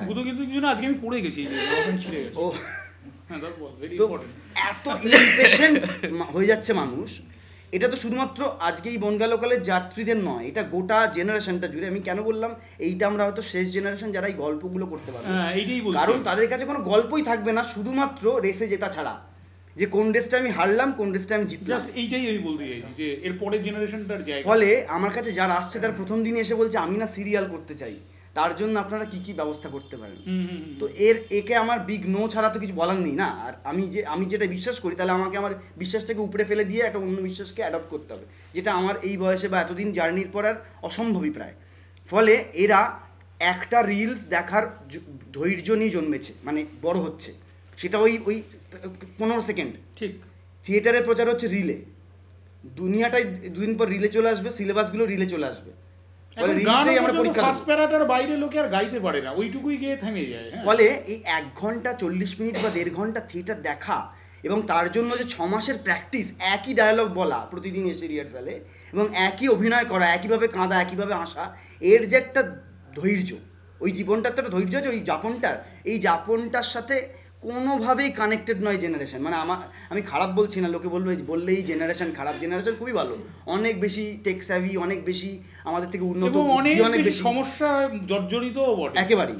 কিন্তু আমরা যে যে ক্রাইসিসটার কথা বলছি, এই ক্রাইসিসটা, এই মানে এই চর্চাটা, এই শিল্পটা, এই জীবনটা অনেক ধৈর্য নিয়ে বাঁচতে হয়। এর জন্য মাঝে মধ্যে আকাশের দিকে তাকাতে হয়, মাঝে মধ্যে গাছের পাতা হেলানোর দিকে তাকাতে হয়, মাঝে মধ্যে পাখি খুঁজতে হয়। কারণ আমি বলছি থিয়েটারটা যেহেতু জীবন থেকে আসছে এবং জীবনটা তো খুব অর্গানিক, ন্যাচারাল, তো আমরা এই অর্গানিক সিস্টেমের বাইরে যদি চলে যাই, তাহলে আমরা থিয়েটারের বাইরে অটোমেটিক্যালি চলে গেলাম। বলে ওটা থিয়েটার হবে না, ওটা অন্য কিছু হবে, যেটা বিভিন্নভাবে প্রযুক্তিকভাবে নির্মিত বিষয়। আর থিয়েটার যদি, যেহেতু এক্সক্লুসিভলি অ্যাক্টার্স মিডিয়াম, যেখানে অভিনেতারাই সব এবং অভিনেতাদের একমাত্র র মেটেরিয়াল যেটা থেকে অভিনেতারা আহরণ করেন, সেটা হচ্ছে জীবন। এই জীবনটা যেভাবে পাল্টাবে, তাদের র মেটেরিয়ালগুলো তো পাল্টাবে, তারা কি জীবনের পাবে লাইফ মেটেরিয়াল থেকে। গ্রহণ করাও তো বদলে গেছে। 10টা লোক এখন বসে থাকলে তো মোবাইলের দিকে তাকিয়ে, কেউ তো কারোর সাথে কথা বলে না, শুধু না লাগলে কথা, ছাড়া। গল্প, আড্ডা এগুলো পাল্টাচ্ছে, মানে মানুষের জীবনের ন্যাচারাল হ্যাবিটসগুলো পাল্টে যাচ্ছে। ফলে থিয়েটারে যা আসার তাই আসবে। মানে আমার মনে হয় যে আগামী দিনে আরও বেশি থিয়েটারের থেকে মানুষ ওই থিয়েটার থেকে স্টেপিং স্টোনস আগেও ভাবতো, এখন আরও বেশি, মানে আরও জোরে লাফ দেওয়ার চেষ্টা করছে। এই লাফটা ধীরে ধীরে আরও বাড়বে। এই আমাদের লড়াইটা এখানেই, যে অন্তত এটাকে এর মতো করে টিকিয়ে রাখা। আমরা যদি সিস্টেমের মতো করে পাল্টাতে চাই, তাহলে আলটিমেটলি থিয়েটারের তো কোনো লাভ হবেই না, এটা ধীরে ধীরে ধ্বংসই হবে। কারণ সিস্টেম বা এই বাজার থিয়েটারকে তার মতো করেই ব্যবহার করার চেষ্টা করবে। এবং থিয়েটারের যেহেতু ক্ষমতাটা খুবই কম, আমরা বলি থিয়েটারের প্রচুর জোর, থিয়েটারের শক্তি ইত্যাদি ইত্যাদি, আলটিমেটলি শক্তি মানুষেরই, থিয়েটারের তো নয়, কারণ আমরা থিয়েটার করি। ফলে আলটিমেটলি আমাদের জায়গাটা, আমাদের বক্তব্যের জায়গা, আমাদের দর্শনের জায়গাগুলো, বেসিক জায়গাগুলো যদি আমরা নিজেদের জায়গায় খুব ক্লিয়ার থাকি, স্ট্যান্ড পয়েন্ট ক্লিয়ার থাকে এবং আমাদের শিল্পটাকে আমরা আমাদের মতো করি, তার যে অর্গানিক ভ্যালু তা সেখানে যদি রাখতে পারি, তাহলেই একমাত্র কিন্তু থিয়েটার বাঁচবে। না হলে কিন্তু এই যে যুদ্ধ, এই যে লড়াই, এই সিস্টেমের সাথে লড়াই করে থিয়েটার সার্ভাইভ করতে পারবে না, সম্ভবই নয়। থিয়েটারকে তার মতো করেই থাকতে হবে, প্রয়োজনে ঘরের মধ্যে চিটকানি দিয়ে রাখতে হবে, প্রয়োজন যখন হবে, যখন পরিবেশ তার মানে অনুকূল হবে, তখনই সে বেরোবে ঘর থেকে। এটা আমি হয়তো নেগেটিভ কথা বলছি, কিন্তু আমি বলছি যে প্র্যাকটিক্যাল বিষয় তাই। কেননা তুমি বলো না, এই বিগত 2 বছরে 10খানা ভালো থিয়েটার, যে থিয়েটার দেখে তোমার অনেক দিন মনে থাকবে, এরকম থিয়েটারে তুমি নাম বলতে পারবে না আমার মনে হয়। আমি থিয়েটার দেখা প্রায় বন্ধ করে দিয়েছি বা কমিয়ে দিয়েছি এই কারণেই যে আমাদের শেখাগুলো কমে যাচ্ছে। আমি একটা থিয়েটার শুনছিলাম একজনের মুখে, তারা স্টেজে ওয়েব সিরিজ করছে, মানে 3 দিনে 3টে আলাদা গল্প নিয়ে তারা একেবারে, এবং সেটা অসুবিধা নেই। না, তবে এই ফর্ম, না আমি ফর্মে বলবো যে কিন্তু এক্সিকিউশনটা হওয়ার আগেও মকরম দেশপান্ডেরা করেছে, ওর সরসার সরলা কিন্তু ওইরকমই হয়েছে, হ্যাঁ। কিন্তু আমি বলছি এক্সিকিউশনটা ফিল্মের মতো করে, ডায়ালগ ডেলিভারি, তার স্টেজে তার মঞ্চায়ন, তার অ্যাপিয়ারেন্স, সবটাই মানে আমি বুঝতে পারছি যে ফিল্ম দেখে, মানে একটা ওয়েব সিরিজ দেখে, একটা থ্রিলার দেখে ইন্সপায়ার্ড, এবং সে হুবহু সেটাকে করার চেষ্টা করে, সম্ভব নয়। ওটা ডিরেক্টরস মিডিয়াম, ওটাতে অনেক কিছু সম্ভব। এখানে যেটা সম্ভব, এইটার যা জোর, সেই জোরটাই কাজে লাগানো উচিত। সেটা তবে একটা জিনিস আমি তোর সঙ্গে একটু রেফার করছি, মানে এই দীর্ঘ গল্প কথনটা বা লং সাগা, এই জিনিসটা ওয়েব সিরিজ দ্বারা অনুপ্রাণিত এখনকার ছেলেমেয়েরা হয়তো হচ্ছে, কিন্তু পুরনো নাটক যেটার কথা ও বলছিল, এই যে সারা রাত জেগে থাকার দীর্ঘ নাটক, বা এই যেটা মনীষ দ্বারাও এখনো করে সফলই আমি বলবো, প্রায় 10 বছর হয়ে গেল এখনো সারা রাত জেগে লোকে মহাভারত দেখে, এবং আগে যাত্রাপালা তাই ছিল। আমার একবার দেখা সৌভাগ্য হয়েছিল, প্রায় 7 ঘন্টা ধরে টানা, সকাল 10টা থেকে রাত 10টা থেকে শুরু হয়ে সারা রাত্রি চলছিল। তো সেটাও কিন্তু মানুষ ওইভাবে দেখেছে। আমি একবার একটা ওটা নিয়ে লিখেছিলাম যে মানে ওয়েব সিরিজ কি আসলে একটা মোটা মোটা উপন্যাস পড়ার যে মানুষের ধৈর্য বা টেস্ট ম্যাচ দেখার যে ধৈর্য, সেইটারই একটা বিকল্প ফর্ম, এরমও হতে পারে। মানে সেটাও হয়তো, মানে এটা পাচ্ছি না, তো এটাতে একটা দীর্ঘ গল্প আমি শুনবো বা শুনতে চাই। তোমার কি মনে হচ্ছে একটুখানি বলো, যে মাইমে যে কান্না শেখে তার মতো কান্না আর কেউ শেখে না, সিরিয়ালে তো কান্নাটা এখান থেকে ভালো শেখা হয়ে যাবে। বলো। আমি যেই অঞ্চলে কাজ করি সেই অঞ্চলে এই সমস্যাটা নেই। তার কারণ হচ্ছে ওই অঞ্চলে এই ধরনের মিডিয়াই নেই। ফলে হ্যাঁ, তো এই ফলে তাদের সিরিয়ালে যাওয়া, তাদের অভিনয়ে যাওয়া, তাদের সিনেমায় যাওয়ার কোনো আগ্রহ আমাদের অঞ্চলে নেই। ফলে আমাদের সেই স্ট্রাগলটাও নেই। আমাদের ওখানে যারা আসে তারা মানে এখন আমাদের গ্রুপে যেই ছেলেমেয়েরা কাজ করে সেই ছেলেমেয়েরা হচ্ছে ধরুন আমরা কোনো স্কুলে কাজ করতে গেছি, সেই স্কুলে গিয়ে তারা ইন্টারেস্টেড হয়ে আসছে এবং তারা সত্যি অর্থেই সর্বহারার দল। তারা সত্যি হচ্ছে মানে মানুষ প্রান্তিক মানুষ এরকম তো আর হয় না, কিন্তু তারা সত্যি এই এক শ্রেণীর মানুষের থেকে দূরে, সব কিছুর থেকে দূরে সেই ধরনের ছেলেমেয়েরা নিয়ে আমরা কাজ করি। আমরা সেই দিকে তুমি সেটা খানিকটা আমার সৌভাগ্যবানই বলছো যে যথেষ্ট সৌভাগ্য, আমাদের কোনো সেই সমস্যাটা নেই যে সে আমি সুবিধা আছে, ওর কাছে এসে বলছে যে আমি সিরিয়াল করব বলে আমি থিয়েটার করছি, সেইটা আমার এখানে হয় না। আর আরেকটা যেটা সেটা হচ্ছে যে ওই লম্বা থিয়েটার মানুষ দেখছে, কিন্তু মানে আমি ফোক থিয়েটারের কথা, আমি তো রেগুলার ফোক থিয়েটার দেখতে যাই, কিন্তু সেই সারা রাত ধরে দেখছে তো মানুষ, এখনো দেখছে, তাদেরও তো স্ট্রাগল আছে। গ্রামে যে মানুষগুলো লড়াই করছে তাদের তো স্ট্রাগল আগের চেয়ে এখন বেড়েছে, তো তাদের হাতেও তো মোবাইল এসছে, তারাও ওয়েব সিরিজ দেখছে, তারাও হিন্দি সিনেমার স্বাদ পেয়ে গেছে, তারপরেও কিন্তু লম্বা রুটটা এখনো আছে। হ্যাঁ, তো যাই হোক, আমরা অনেক নেগেটিভ জিনিস আলোচনা করলাম, ও একটা পজিটিভ নোট দিল যে এখনো জেলার থিয়েটারে বহু জেলার ছেলে মেয়ে আসছে যারা ওখানে চাইছে। তো আলোচনা এই পজিটিভ নোটেই থাক যে না থিয়েটারের বেঁচে থাকার জায়গা রয়েছে, বা ও বলছে যে যদি শহরেও এসে ধাক্কা লাগে ছিটকিনি বন্ধ করে দিয়ে সার্ভাইভালটা ইজ ভেরি জরুরি। তো আমাদের আলোচনাটা খুব সুন্দর ছিল, এবং আমাদের যে নির্ধারিত সময় তাও আমরা পেরিয়ে গেছি, অনেকক্ষণ হয়ে গেছে, অসুবিধা নেই, কিন্তু পজিটিভ তো আছেই। সে তো বটেই, এই জেনারেশন থেকে এই জেনারেশন থিয়েটার করছে, তার মধ্যেও সার্ভাইভ করছে, সুতরাং পজিটিভ তো কোথাও আছে। আমি তারও পরেরটা অ্যাকচুয়ালি ওকে জানতে চাইছিলাম, হ্যাঁ, যেখানটাতে ও প্রবলেমগুলোকে দেখতে পাচ্ছে বা আমিও দেখতে পাচ্ছি, হ্যাঁ, সেটা ওই জায়গাটাই আমি আলোচনা একটু করতে চাই। তবে প্রবলেম নিউ জেনারেশনের প্রবলেম তো আছেই। আমাদের শোনো, আমরা কি ছিল, কলেজে পড়তাম, জানতাম কিছু না কিছু একটা ব্যবস্থা হয়ে যাবে। আজকে যেই মেয়েটা যেই ছেলেটা কলেজে পড়ে সে জানে না কি কালকে কি হবে ওর। না, তারও কিছু না কিছু হয়ে যাবে সেই বিশ্বাসটা রাখো। থিয়েটারের সাথে মানুষ ফিরে যাচ্ছে না, থিয়েটার নিজের শক্তিতে নিশ্চয়ই বেঁচে থাকবে। ওই যে একটা কথা বলে না, জীব দিয়েছে আহার যোগান তিনি। হ্যাঁ, খাটে আহারের ব্যবস্থা হয়ে যাবে। ঠিক আছে, তো খুব সুন্দর আলোচনাটা হলো আমাদের।